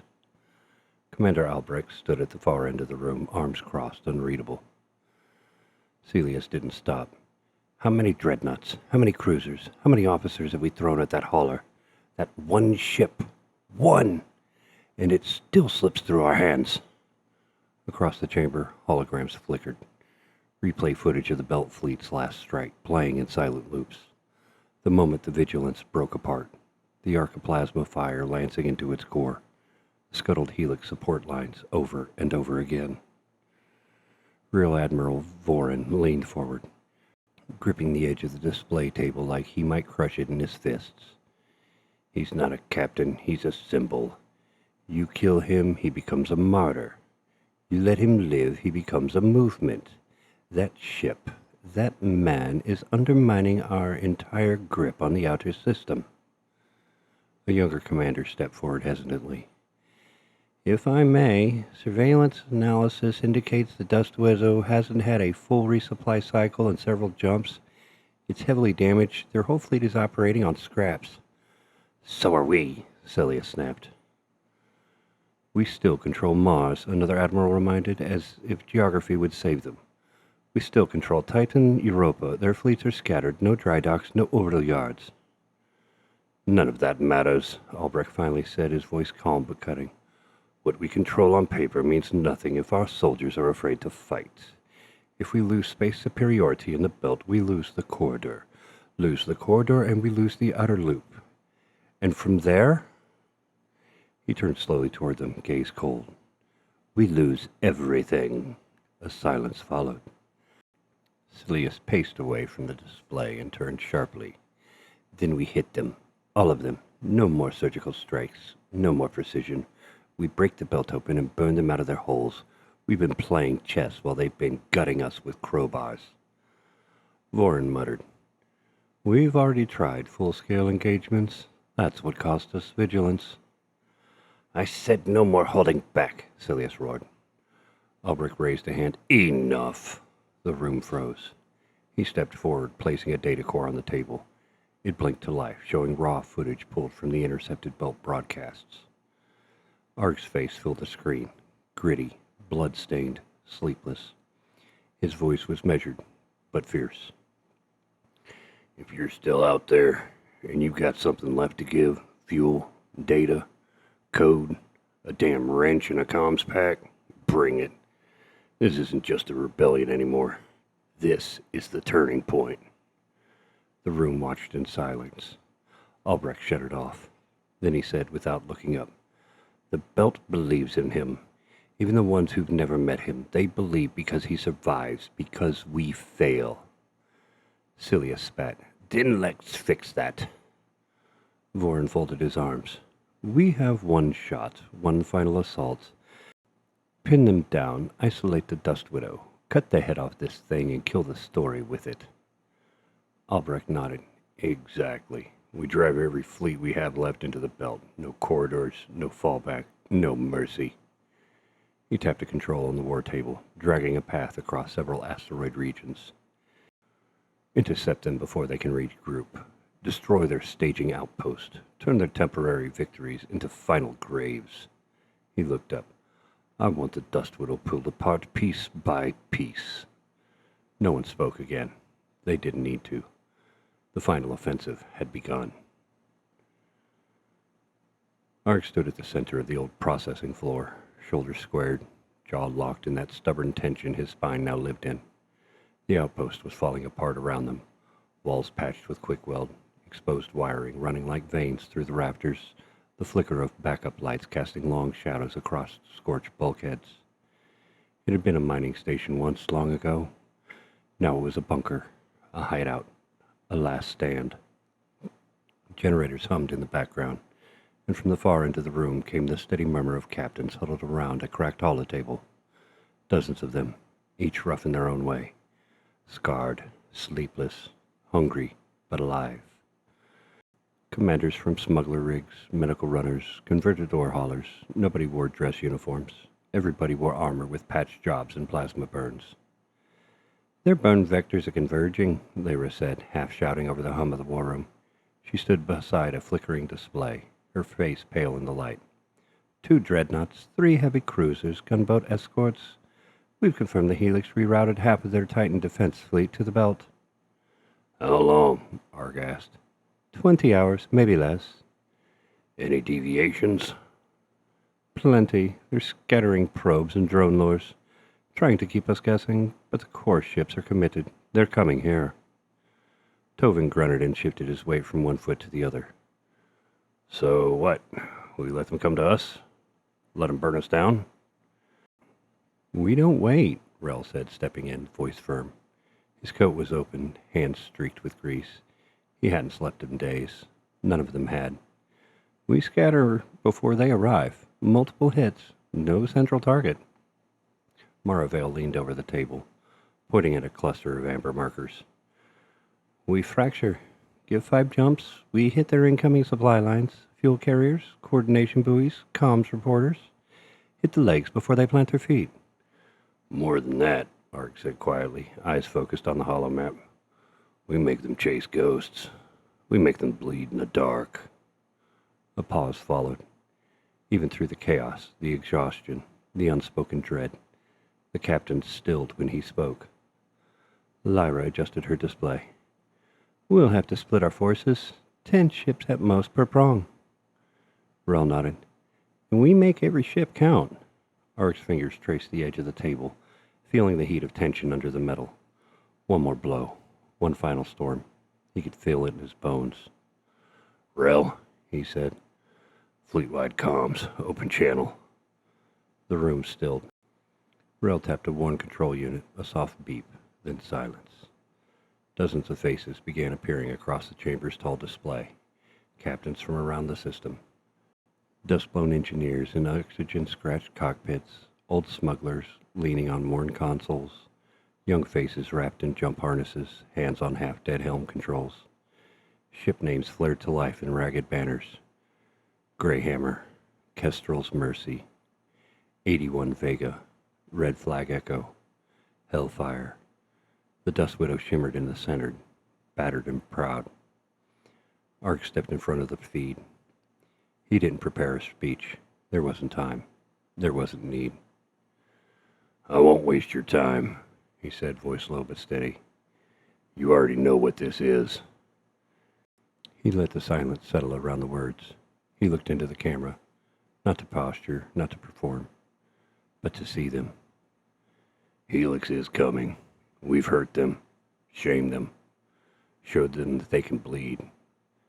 They want to make us an example." He breathed once, then again. "They'll come with dreadnoughts, with war fleets, with everything they've got left, and they'll think it's enough." He shook his head. "It's not." Someone off screen gave a quiet cheer. Another muted voice, faint over the static, said, "Damn right." Arg pressed on. "This isn't just about me, or the Dust Widow, or any one crew. This is about the lives they've ruined, the systems they've drained, the voices they've tried to silence." Arg leaned forward, not with anger, but with weight. "This is about what comes next." The room was utterly quiet now, not even the hum of the table. "If we win, we change the system. If we fall remembered. Either way, the silence ends with us." He stepped back from the feed. Rel watched him. "Transmission sent. All channels, all systems. They heard it." Arg nodded once. "Good." In the viewport behind him, the belt swam in blackness, stars distant and quiet, ships drifting like phantoms between asteroid shadows. One by one, their engines flared to life, each light a burning promise. The final battle hadn't come yet, but it was coming. And this time, the belt was ready. Chapter 52. Echoes in the Dark.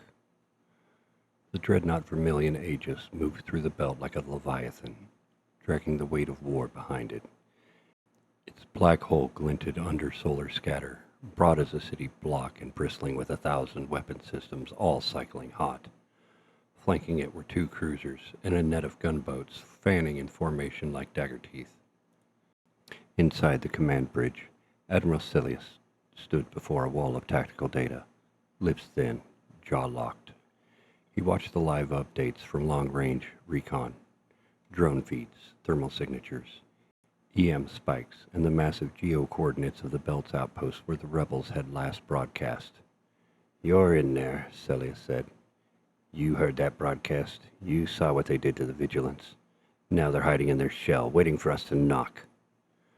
The crew around him worked with precision, loading targeting solutions, cycling munitions, and feeding power into the primary rail arrays. The entire dreadnought thrummed with pressure like a boiler about to burst. Admiral Voran appeared on the primary command screen from his cruiser Iridium Lance. His face was drawn, eyes underslept. "All weapon systems locked, bombardment solution online. We've triangulated thermal and movement signatures across the outpost. They're packed in there." Cilius didn't blink. "They think they're safe in that rock. Good. We'll bury them in it." The comms officer turned in her seat. "Admiral, fleet confirms orbital firing arcs. Estimated 2-minute countdown to full saturation strike." Cilius folded his hands behind his back. The kill would be clean, measured, overwhelming. "Begin countdown," he ordered. "No survivors." The tactical feed began to pulse. T-minus 2 minutes. Across the fleet, massive weapon housing swiveled. Rail cannons locked in place. Missile tubes opened like maws of titanic beasts. Plasma coils heated from red to white. Inside the Aegis, crew members watched as their targeting HUDs flooded with live feed telemetry. An outpost, a carved asteroid riddled with old mining shafts and docking tunnels, loomed in the perfect position. Just outside visual range, it floated dead, lit by the sun's edge like a sacred relic. Too perfect. Too quiet. One of the junior targeting techs furrowed his brow. Sir, there's a change in the IR return. Celius turned. Explain. It's fading, sir. The body heat signatures we picked up, they're degrading rapidly. Vorin cut in from the comms. We're seeing the same. Life signs are blinking out, dropping below scan resolution. Celius narrowed his eyes. Sensor malfunctions? No, sir, said the tech, more urgently now. It's not malfunction, it's... Decoys, another officer said flatly. The bridge fell silent. They're gone, Vorin muttered, disbelief thick in his voice. The outpost's a ghost. On screen, the HUD peeled back layers of scan data. What had moments ago appeared to be hundreds of life signs were now revealed as arrays of rigged thermal packs, waste radiators, and false biosigns, all cleverly embedded into old infrastructure to give the illusion of occupancy. Celius's knuckles went wide against the console. Where? He snarled. Where did they go? Unknown, said the tech. They didn't scatter. They vanished. The Widow's not reading on any long-range radar. Not one of their ships is. It's like they peeled off just before we arrived and masked the whole retreat behind sensor baffles. Vorin stared into the silence. They're not hiding from us. The room turned to him. They're hunting us. Across the bridge, a silent dread began to crawl through the crew. If the outpost was empty, if the entire belt fleet had pulled away before Helix arrived, then it wasn't a retreat. It was a maneuver. Celius stepped back from the war table, eyes calculating rage, cooling into something more dangerous. Unease. This was a trap, he said. Not the outpost, the approach. A klaxon chirped sharply from the side console. The comms officer paled. Sir, new contact. Celius turned. Where? Everywhere. Arg stood alone at the viewport, arms crossed. The quiet hum of the Dust Widow almost non-existent now, with the systems running on stealth protocols. From this angle, the Dreadnought looked like a black knife blade drifting through a sea of ash. Slow, deliberate, terrifying. The bastards still didn't know. They hadn't realized they'd just lit up an empty rock. They hadn't questioned why no return fire came, why there were no panic transmissions, no last-ditch scrambles from refugee shuttles. Their arrogance shielded them from suspicion, told them this war was still being fought on their terms. Arg tapped a callous knuckle against the viewport. Not anymore. Behind him, Echo's voice was calm, but edged with anticipation. New movement. Arg turned, boots slow on the deck as he moved towards the center console. The holomap bloomed to life, casting pale blue light over his weathered face. It showed the Helix fleet, a cluster of gold sigils marking their dreadnought and escort line. They're deploying scouts, Echo said, splitting 2 destroyers and a dozen drones in a slow sweep.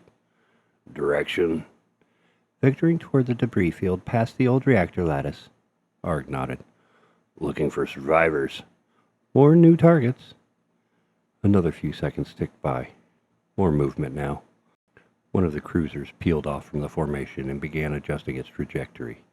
Its angle cautious but clear. It was moving away from the Dreadnought. They're trying to flank what isn't there, Arg muttered. They think we're running again. Echo pulsed confirmation through the console. Confirmation? Fleet fragmentation initiated. 4 ships have broken formation. 30% coverage loss on their sensor net. They're overconfident, Arg said. They're blind and don't know it. Another quiet buzz from the console. A tight beam update from Rel. Ready. Veiled. Standing by. Arg didn't respond right away. He stepped back from his console, letting his eyes drift towards the small recess under his seat where a recording module rested. His channel rig. He didn't reach for it this time. This wasn't for the channel. Not for the people of the belt watching from safe harbors. This was for the ones already in the void with him. The ones ready to fight. The ones who had chosen this path with their own pain and grief, their own reasons to see Helix broken. He opened a system-wide comm, Not a broadcast, not a rallying cry, just a whisper passed between hardened ships with quiet decks. "Wait until the cruisers are out of their formation," he said. "Track their scouts. Keep your heat masks up. No one moves early." He let that settle. "Once the Dreadnought is exposed," his voice dropped to a narrow growl, "we take it apart." On the map, ships responded with blinking confirmations, each one a soul in the dark, each one a weapon waiting for the right breath. "Rel?" Arg asked. His friend's voice came through, soft but tight. "Here." "Spread word. Hold fire. No stray missions. They think they're hunting us." "They're not?" Arg stared at the Helix formation, their golden threat pulsing confidently. "No," he said. "They're baiting themselves." A beat of silence. Then Rel, quietly. "Understood." Inside the Widow, Arg turned the lights low and stood in the stillness. The metal of the floor beneath his boots vibrated faintly with the tension of a powered-down reactor, a ship held in restraint like a predator in tall grass. He felt the weight of every captain, every gunner, every scavenger and smuggler who'd answer the call. He thought of Kovac, of the black flash when the hospital was struck, the helplessness when the comms went dead, of bodies, too many to count, pulled from craters and pressure-flattened tunnels. He thought of Tara, her voice, warm and impossible, like static from an old dream. He thought of now, of the stars, of the perfect silence before the storm. He turned to Echo. "Status of all strike groups?" "Green across the board, cloaked, ready." Arg's hand hovered over the control panel for just a moment. No hesitation, just wait. Then he keyed in the final coordinate sync. One ping. A whisper through the dark. "Then let them walk into the trap." He sat in his chair, leaned back, and watched the Helix fleet continue forward, slow and certain, like wolves entering an empty village, jaws dripping, teeth bared. No one told them the village had moved, and it was waiting. Chapter 53. Snap Fire. The scout corvette Harrier's Pike glided through the murky corridor of shattered rock and solar detritus like a shark slipping between reefs. Around it, drones hummed on tight rotation, their optical arrays sweeping the wreckage fields that had once served as mining grounds. The belt was a mess of jagged fragments and dead equipment, everything in shadow, everything moving slightly in the drifting silence. Lieutenant Commander Jane sat at the edge of the Pike's bridge, eyes narrowed. "No sign of survivors," he muttered, voice taut. "Thermal's dead. EM quiet." His second officer, a wiry man named Calland, adjusted the sensor array. "Getting something faint off the starboard. Low heat signature. Could be residual." "Could be bait," Jane said. "Keep us slow. Rotate signal suppression field to max." Behind them, the other scout ship, Lancer 19, cruised parallel through the same debris field, flanked by a smaller corvette, Veldhart, that had been rerouted from the Iridium Lance just 20 minutes prior. All three ships were on loose relay, off tight beam communications, standard procedure during dark recon. Helix protocol was strict in these sectors. They thought they were cautious. They weren't cautious enough. Somewhere ahead, drifting quiet and cold as tombstones, lay 6 belt ships in passive hull shadow. They didn't move. They didn't glow.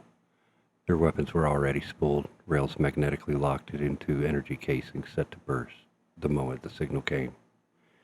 It came now. No sound. Just a blip of alignment sync through deep line frequencies. And then, crack. The silent ripple as a high-velocity sabot tore through the Lancer 19's hull, venting atmosphere and crew in a single breathless second. One of the drones snapped in half mid-rotation, both pieces twirling off in divergent spins. Harrier's Pike reeled as alarms lit its bridge. "Compact! Impact starboard! We've been targeted!" Commander Jane shot from his seat. "Evasive! We've got to get out of this field now!" But the debris was too dense. Their angles were already too narrow. and the second volley wasn't coming from where the first had. The Veldhart tried to swing wide, engines flaring, but a cluster of shaped plasma bursts burned across its flank, shearing half its real propulsion in a single flash. The ship spun out into a collision with a free-floating ore silo, crushing its hull like an eggshell. Command, this is Pike. We're under coordinated attack. Multiple hostiles, unknown origin, cloaked, requesting immediate extract. The comm returned only static. Jane screamed again into the mic. This is Pike. We're... Boom! The second impact tore through the lower deck. High above the command center of the Helix Dreadnought Vermilion Aegis, chaos bloomed across the tactical display like blood and water. Admiral Sellis snapped his head toward the comms officer. Where is that fire coming from? We don't know, sir. It's all shadow field. No confirmed signatures. And the scouts are... Gone, the sensor tech whispered. They're gone. Voron's voice hissed through from the cruiser Iridium Lance. We've lost Lancer 19, Veldhart, and Pike is no longer transmitting. They're being picked off one by one. By who? We can't see them. Back in the debris field, only one of the belt ships had fired more than once. The others waited, patient, a pattern, as the next Helix corvette, Helix 3, tried to close distance. Two smaller belt ships powered up in tandem, briefly, silently, and fired in a crisscross pattern that shattered its hull amidship. Inside the wreckage, Captain Malra of the Helix 3 had just enough time to scream orders that no one obeyed. Fall back! Fall! Then she was gone. By the time Helix Command realized what was happening, 4 of their forward recon vessels were obliterated. The rest, blinded by panic, fear, confusion, began to break protocol, each captain acting on instinct. Turn back! We're outmatched. Requesting emergency jump. Disengage. I'm not dying out here. Celia slammed his fist into the edge of the command table. They're fracturing. Get them back in line. But it was too late. In a war of silence and shadows, orders meant nothing. The belt had turned every rock into a blind, every signal into a misdirection, every wrecked satellite into a weapon. What Helix had believed to be territory was a trap. What they thought was the hunted had become the hunters. Chapter 54. The Edge of Silence. Arg sat rigid in the pilot's chair of the Dust Widow, fingers lightly resting on the controls, but not yet moving. Chapter 54. The Edge of Silence. Arg sat rigid in the pilot's chair of the Dust Widow, fingers lightly resting on the controls, but not yet moving. The hollow map before him flickered with the chaotic movements of the Helix fleet, scattered, panicked, breaking apart under invisible pressure. Every scattered corvette lost, every crippled scout was a silent testament to the precision of their trap. Echo's calm voice broke the silence. Helix reconnaissance nearly wiped out. Command structure disrupted. Arg exhaled slowly, steadying his heart. This was more than he'd imagined, more than he'd dared hope. They're falling apart, he said quietly, almost to himself. Exactly like I planned. His gaze swept over the scattered red and gold dots dancing across the map. His ships, freighters turned warships, corvettes from the fringe, stolen and jury-rigged vessels, all cloaked, waiting for his signal. No longer just a lone miner running from ghosts. Arg felt the weight of every soul who had joined this fight through him. The belt was rallying, moving as one, and he was their reluctant leader. He tapped a key. The channel opened. This wasn't the usual video log, not a broadcast for fans or sympathizers. This was a fleet-wide comm, encrypted and secure. To every ship, every captain, every gunner, every smuggler turned soldier. His voice carried clear and resolute. This is Arg. His words came slow, deliberate, each syllable carrying the gravity of the moment. They think they can break us by hunting shadows, by chasing ghosts. But those ghosts have teeth. They have fire. The holomap zoomed in on the Dreadnought, isolated, vulnerable. Arg's fleet was closing in, circling like wolves. We're not just fighting for survival. We're fighting for every miner who's been ignored, for every settlement Helix crushed without a second thought, for the hospitals they bombed, for the schools they silenced. He paused, heart pounding. For the belt.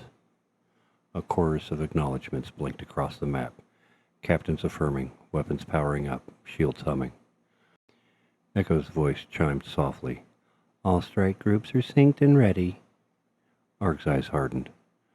Now, he said, voice low but fierce, we hit. He reached out, fingers steadily despite the electrical surge in his veins, and initiated the attack sequence. The silence shattered as the belt unleashed everything they had. Blazing streaks of plasma, torrents of railgun fire, and the roar of improvised torpedoes filled the void. Helix's dreadnought was suddenly surrounded, a titan caught in a tightening net. Arg leaned forward, voice calm, but carrying iron resolve. This is what happens when the belt stops running. He closed his eyes for a moment, feeling the surge of energy and the weight of command settle over him. He was no longer just Arg, the miner. He was Arg, leader of the belt's fight for freedom, and he would see it through, no matter the cost. The Dust Widow lurched forward, engines humming low and steady as Arg glided her with a surgeon's precision. His stars streaked past, but all his attention was on the hollow map glowing before him. Helixes of light marking the advancing Helix fleet, caught off guard, now struggling to regroup. Echo's calm voice filtered through the ship's internal comms. Strike groups reporting engagement. Target acquisition successful. Enemy shields weakening. Arg's jaw clenched. This wasn't just about blasting ships out of the sky. It was about sending a message, a warning that the belt was no longer prey. He reached out, toggling the fire control. The first salvo of railgun rounds fired, burning a narrow hole through the Dreadnought's outer armor. He heard the subtle thrum of the ship's frame flexing under the impact, small but significant. Hold formation, Arg said, voice low but firm. Wait for the next wave. His eyes flicked to the forward sensor array. Smoke plumes and debris bloomed where the corvettes and improvised fighters had found their marks. He imagined the panic inside the Vermilion Aegis, the Dreadnought's captain wrestling with the sudden, suffocating reality. The belt was fighting back, and it was relentless. A flash of heat signatures bloomed off the port side, enemy fighter squadrons scrambling to intercept. Arg didn't flinch.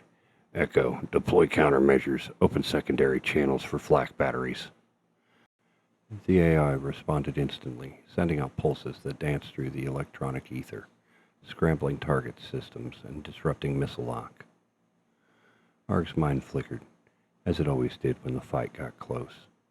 Brief flashes of Terra's face, her calm steadiness, the way she had always known how to fix a broken system or soothe a rattled nerve. He shook the memory away, focusing. This wasn't just her fight anymore. This was theirs. The freighters turned warships under his command were holding tight, weaving through the debris and craters with a desperate grace. He knew the risk. One wrong move, one miscalculation, and they'd be lost. But they held. Across the comm lines, Arg caught fragments of voices, gritty, raw, fueled by desperation and hope. Target locked. Shields down, now firing. Helix fighter down. Every word was a spark, lighting the fire that had been smoldering in the belt for too long. Arg's fingers danced across the controls, calling precise coordinates, adjusting shields, and maneuvering the Dust Widow to cover a vulnerable corvette. He swallowed hard.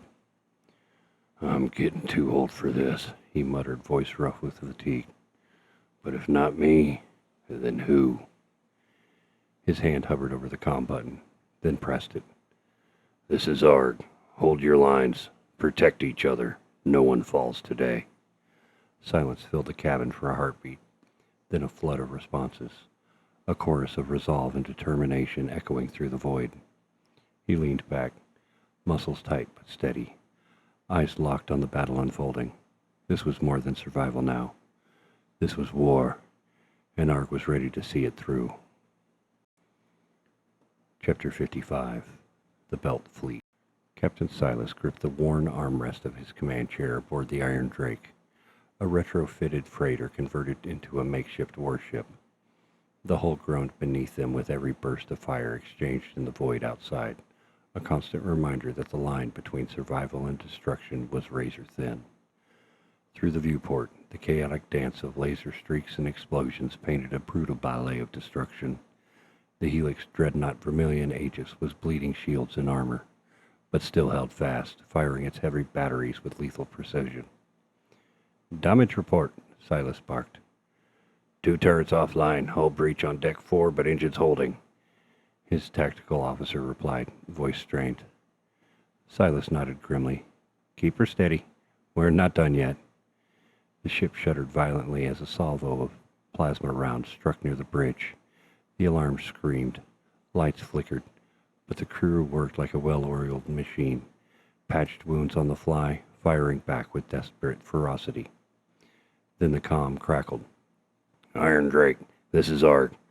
Target the Dreadnoughts' aft batteries. Disrupt their power flow," came the calm, unmistakable voice of their leader. Silas glanced at his helm officer. "You heard him. Lock onto the aft batteries. All firepower. Full spread."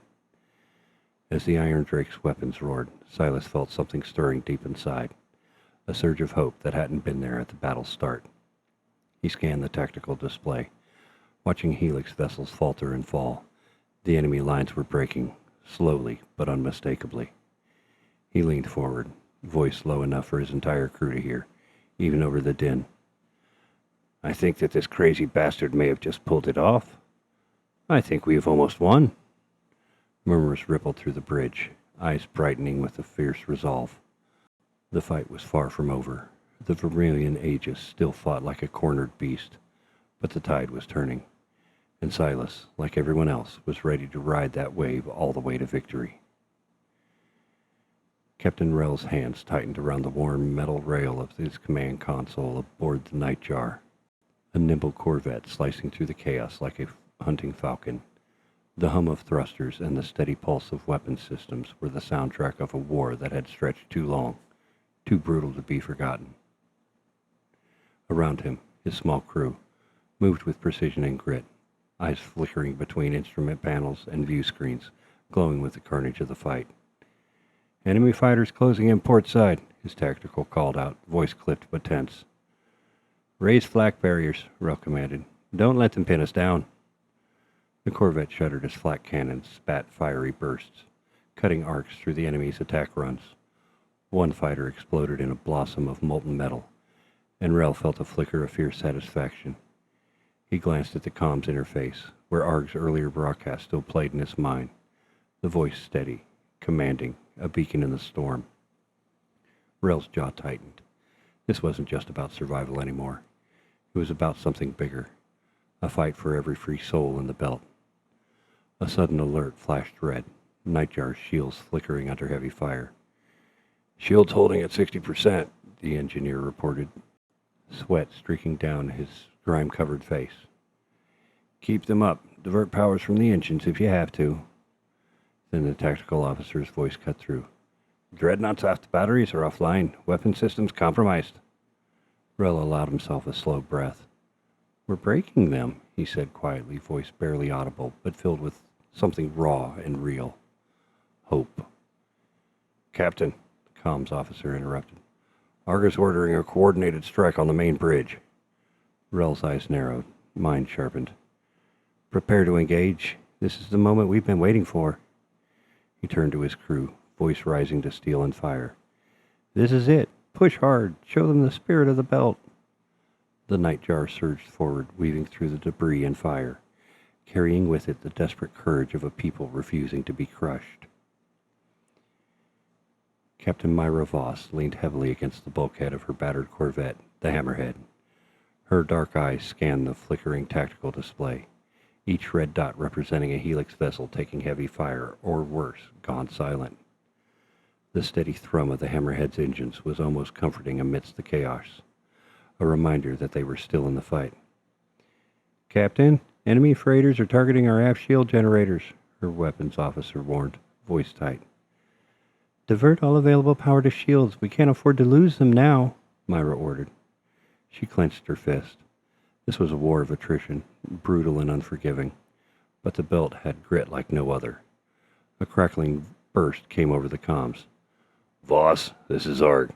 Target the Dreadnoughts' forward turret array. Disrupt their command and control.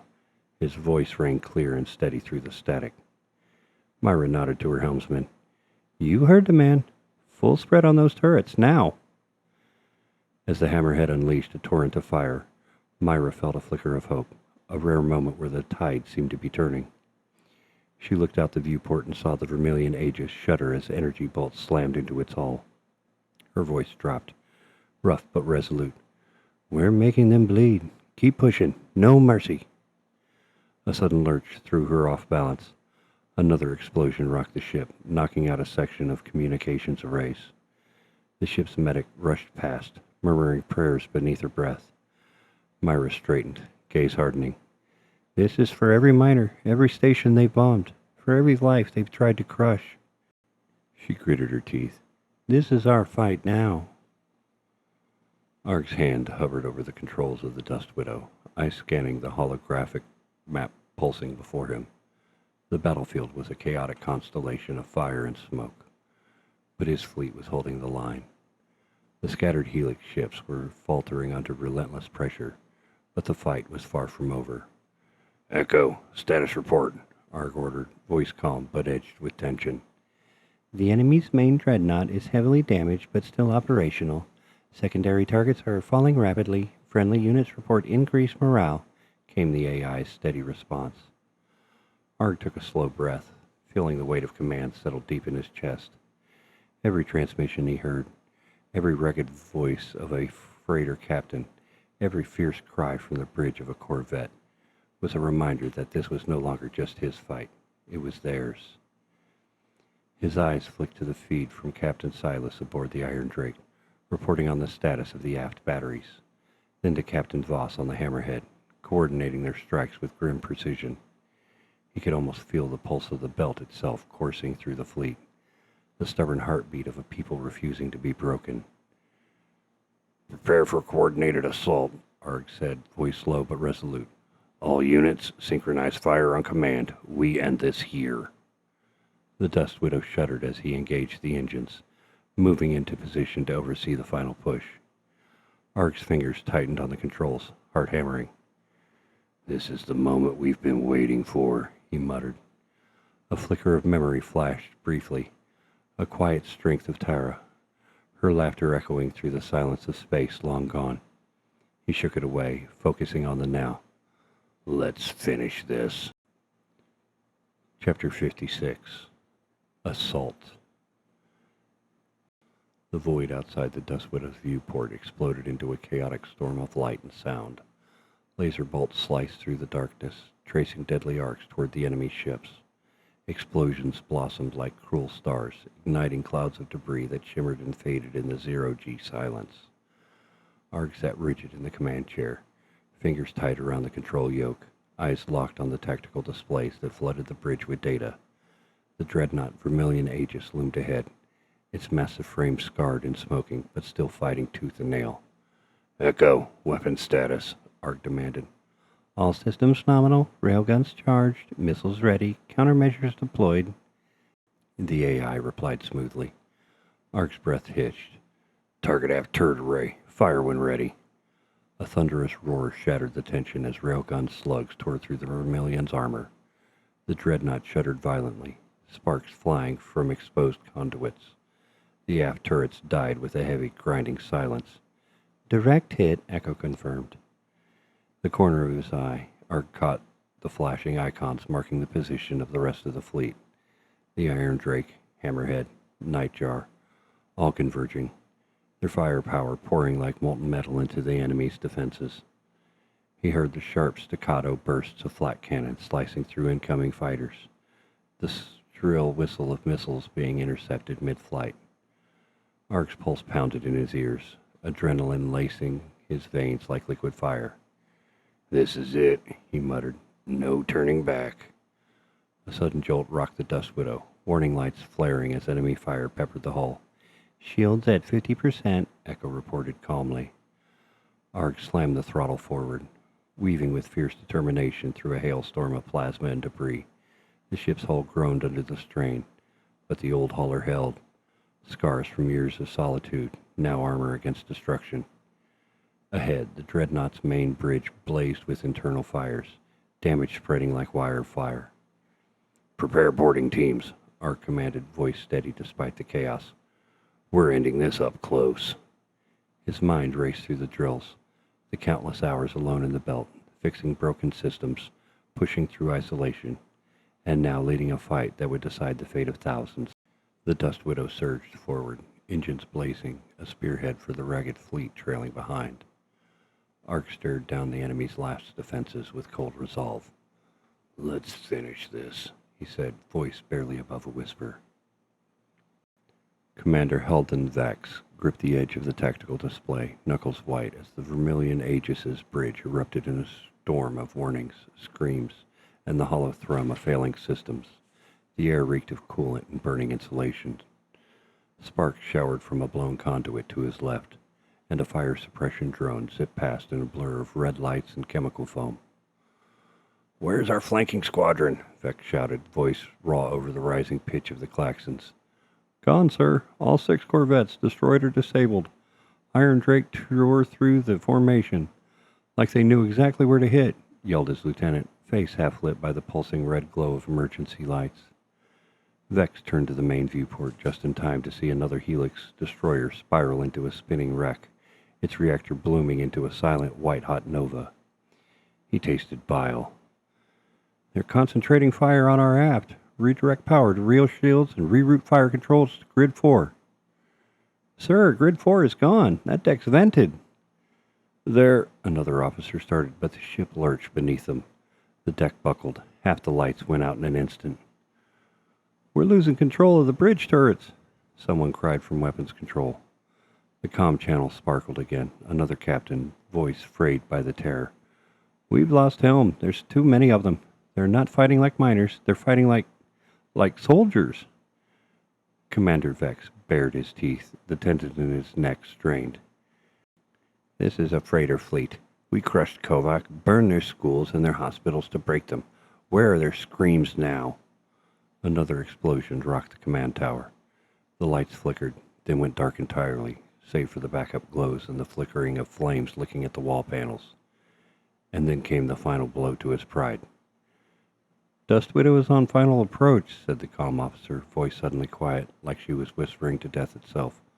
"Arg's ship. He's heading for us. He's coming right at us." Commander Vex felt something cold slither into his chest.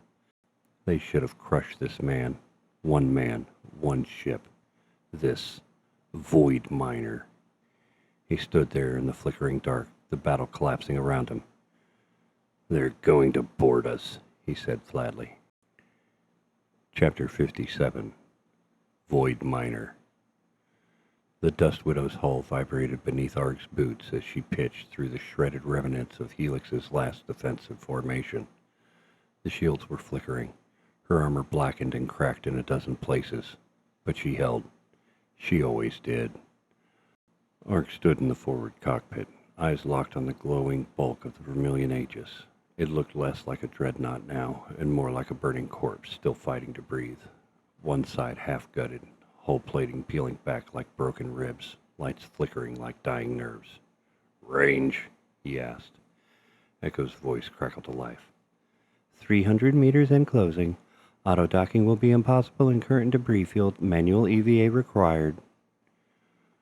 Arg already had the mag boots locked. He reached for the rifle mounted to the wall beside the hatch, checked the mag, and slung it over his shoulder. His mining suit was scarred, repatched a dozen times, but the seals held. He didn't need to look at himself to know how grim he must have looked. Carbon scorching along the arm, streaks of blood and grease across the visor, the image of a survivor, the image of the belt. He opened the comms to the fleet. "This is Arg," he said, voice raw, flat, steady. "I'm boarding the Dreadnought. Anyone who can move, anyone who's still breathing, meet me at the breach. This ends today. No one asked why. No one hesitated. The line filled with acknowledgments, captains, ex-smugglers, engineers in converted tugs, miners in hull-patch ships, and old stationers flying barely functional shuttles, all of them answering the call. The same call he never intended to give. Echo interrupted. Incoming transmission from Helix command vessel. Text only. Do you wish to see it? No. He pushed off from the cockpit rail, heavy boots thudding down the short corridor towards the airlock. The ship hissed and groaned as it prepared for vacuum breach, warning lights spinning like dying stars. As the inner door sealed behind him, the memories came like they always did before something final. Tara's face, her laughter, the way she used to reach across the table for his hand without saying a word, the way she hated violence, how she believed people could be better. He clenched his jaw, then forced himself to breathe. He stepped onto the outer lock, reached for the manual lever, gripped it tight. "I'm sorry," he whispered, "but peace was never an option with them." He pulled the lever. The lock blew open with a roar, and Arg stepped out into the void. He drifted towards the breach in the Vermilion Aegis, body rigid in the grip of the suit's stabilizers, rifle magnet clamped to his chest. Around him, dozens of others followed, belters with welding torches, assault rifles, mining cutters, plasma charges cobbled from salvage tech. The Aegis didn't fire back. She couldn't. Her belly was gutted, her turrets dead. Only her bridge still burned bright, and Arg could feel it calling to him, defiant to the end. They landed hard, boots clanking onto the twisted metal of the upper hull, near a half-blown hangar hatch. Arg waved two of the others forward. "Cut it!" Sparks exploded as the plasma torches bit through the hull. Arg's breathing slowed. His hand moved to his rifle. When the first panel blew in, he went first. Inside, it was fire and shadow. Bodies, broken screens, dripping wires. The corridor reeked of ozone and blood. Alarms wailed faintly beneath the hiss of leaking atmosphere. Helix Marines staggered to meet them, bloodied, out of position, already defeated in spirit, if not yet in flesh. Arg raised his rifle, and the belt surged in behind him. It wasn't a battle. It was the last heartbeat of a war already lost. The last door stood before them, charred metal, half melted from internal fires, but still sealed. A faint, stuttering red light blinked along its edges, the kind of light that said, "Here's the heart." Arg lowered his rifle for a moment and stared at the bulkhead. "Charge set?" he asked over comms. "Primed," came the reply from the engineer crouched beside the frame. Arg gave a nod. "Do it." A sharp pop and a controlled crack split the silence. The charge flared, then vanished into a low hiss as atmosphere vented and the seals gave way. The door slid open with a slow, reluctant groan. Arg raised his weapon and stepped through. The bridge of the Vermilion Aegis was bathed in emergency red. Smoke clung to the ceiling like an angry ghost, drifting beneath the shattered consoles and fallen crew. The starfield outside the main viewport spun slowly, a sickening reminder that the ship was dead in space. Commander Halden Vex stood in the center of the wrecked bridge, blood trailing from a gash along his scalp, uniform torn and dark with soot. Behind him, the tactical halo still flickered, broken and scattered, ghosts of a fleet already gone. Arg stopped 6 feet from him.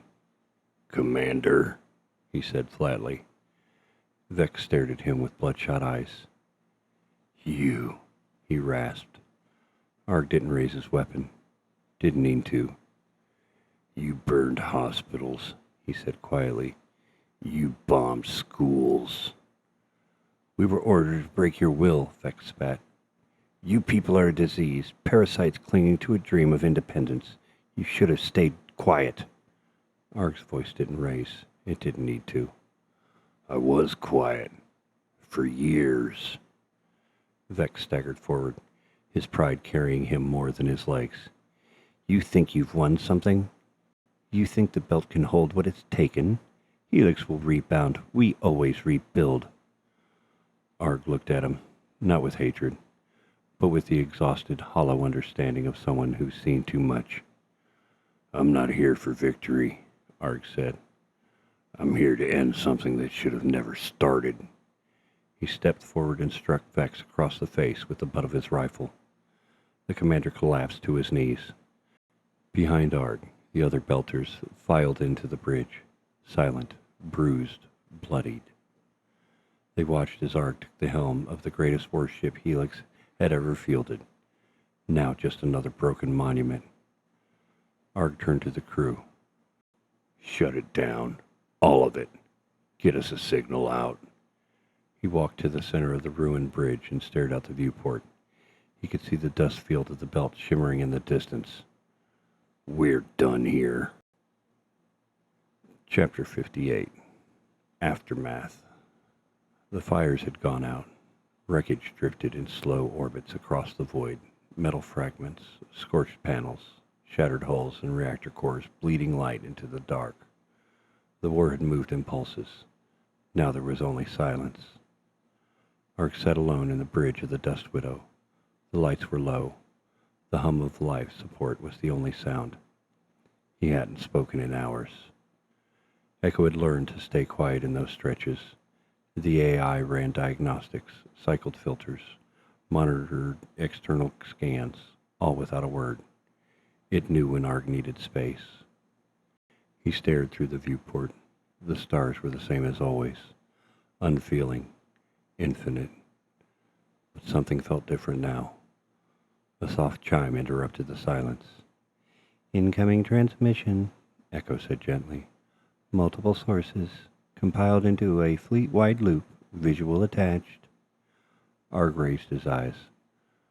Put it up. The hollow bloomed into view. One screen split into many, dozens, then hundreds, faces. Belters, captains, engineers, freighter crews, smugglers, stationers, miners, all of them marked by fire and void, by victory and loss. Some faces were bruised, patched with field medkits. Others smiled, some wept. None were silent. They were all calling the same name. His. One captain, older, scarred, with a bent nose and a patch over one eye, leaned into his cam. To the Void Miner, you're the one who lit the spark. You brought us together. Don't you dare disappear now. Another voice broke through, cracked with emotion. You gave us something they couldn't crush, not even with all their ships. Arg leaned forward, elbows on his knees, hands folded. He stared at the floor for a long time. Then, slowly, he stood. He walked to the small recording rig mounted on the bulkhead, the one he'd used for years to talk into the void, now connected to every channel still active across the belt. He keyed it on. The lens glowed red. Arg looked directly into it. This wasn't just a fight for territory. It wasn't about credits or power, he said, voice low, steady. This was about who gets to decide what freedom looks like, who gets to live without a boot on their neck. And for once, we said no. He paused. I never wanted this. I just wanted to be left alone. But I couldn't sit by when they started burning our lives to the ground. I couldn't walk away when they dropped bombs on hospitals and schools, and I sure as hell couldn't let them win. He breathed in. Helix thought killing a few of us would scare the rest of us into silence. They thought we'd bow or break. His voice sharpened. But we didn't. He nodded slowly, the weight of it all settling across his shoulders like the first time he'd ever donned his old suit. We stood, we fight, and we bled. And if they ever try again, we'll be ready. He hesitated, then added, This channel started as a place for one man to talk into the darkness. Now it's a voice for the entire belt. If you're still out there, if you're still free, keep speaking. Arg reached for the shutoff, but stopped. Looked straight into the lens again. For Terra, he said quietly, then clicked it off. The light died. The silence returned. But out there, beyond the widow's walls, hundreds of ships were turning toward the belt, heading home, toward peace, for now. Epilogue. Void Miner Channel transmission. Timestamp, 6 months after final engagement. The screen flickered to life with a soft buzz. A familiar backdrop fades in. The cockpit of the Dust Widow. Everything is cleaner now. Hull patch. Lights steadier. Lines quieter. But the man sitting in the frame hasn't changed much. Arg sits in the pilot's chair. Arms rested on the worn console. Helmet off. Beard a bit longer. Eyes more tired than before, but grounded. The stars drift slowly behind him through the forward viewport. He takes a breath, then speaks. 6 months, he says. He nods to himself. His voice is calm even. 6 months since the last Helix cruiser went dark. 6 months since the Vermilion Aegis cracked in half above Vesta. 6 months since they stopped calling us pirates and finally called us what we are. People. A pause. He glanced to the side, gathers his thoughts, then leans forward slightly. Helix is gone. For good. The board dissolved. Their core assets pulled back to Earth and cut up for salvage. What's left of their fleet is either scrap, in our hangars, or rotting in silent orbit. They're not coming back. Not now.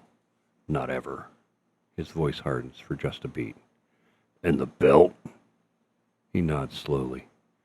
The belt's ours now. All of it.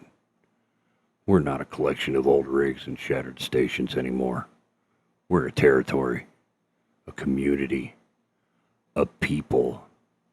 He lets that hang in the air, then leans back, gaze drifting to the stars beyond the glass. They asked me to lead it, the new union. Said I had the respect, the name, the reach. Said I lit the match and held the line. That I should be the one to shape what comes next. He looked directly into the lens now. Not angry, not emotional, just honest. I told them no. The silence follows. Not awkward. Intentional. I'm not a politician. I'm not a general. And I sure as hell ain't a president.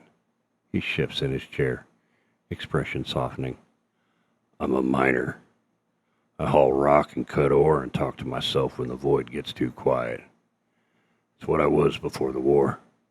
That's what I am now. Another small breath. He taps a finger on the console. But I told them this.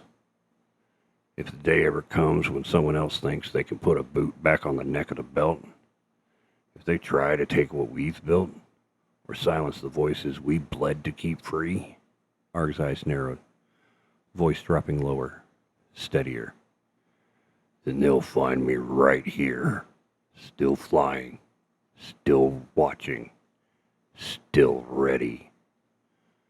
A slow nod. No threat, just promise. The belt doesn't need a king.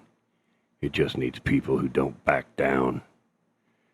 He reaches towards the panel, fingers hovering over the switch, then stops for one last thought. His voice lowers. For Terra. For all of them. For the ones who never made it back home. Click. The screen fades to black. The end of Void Miner. The Belt War.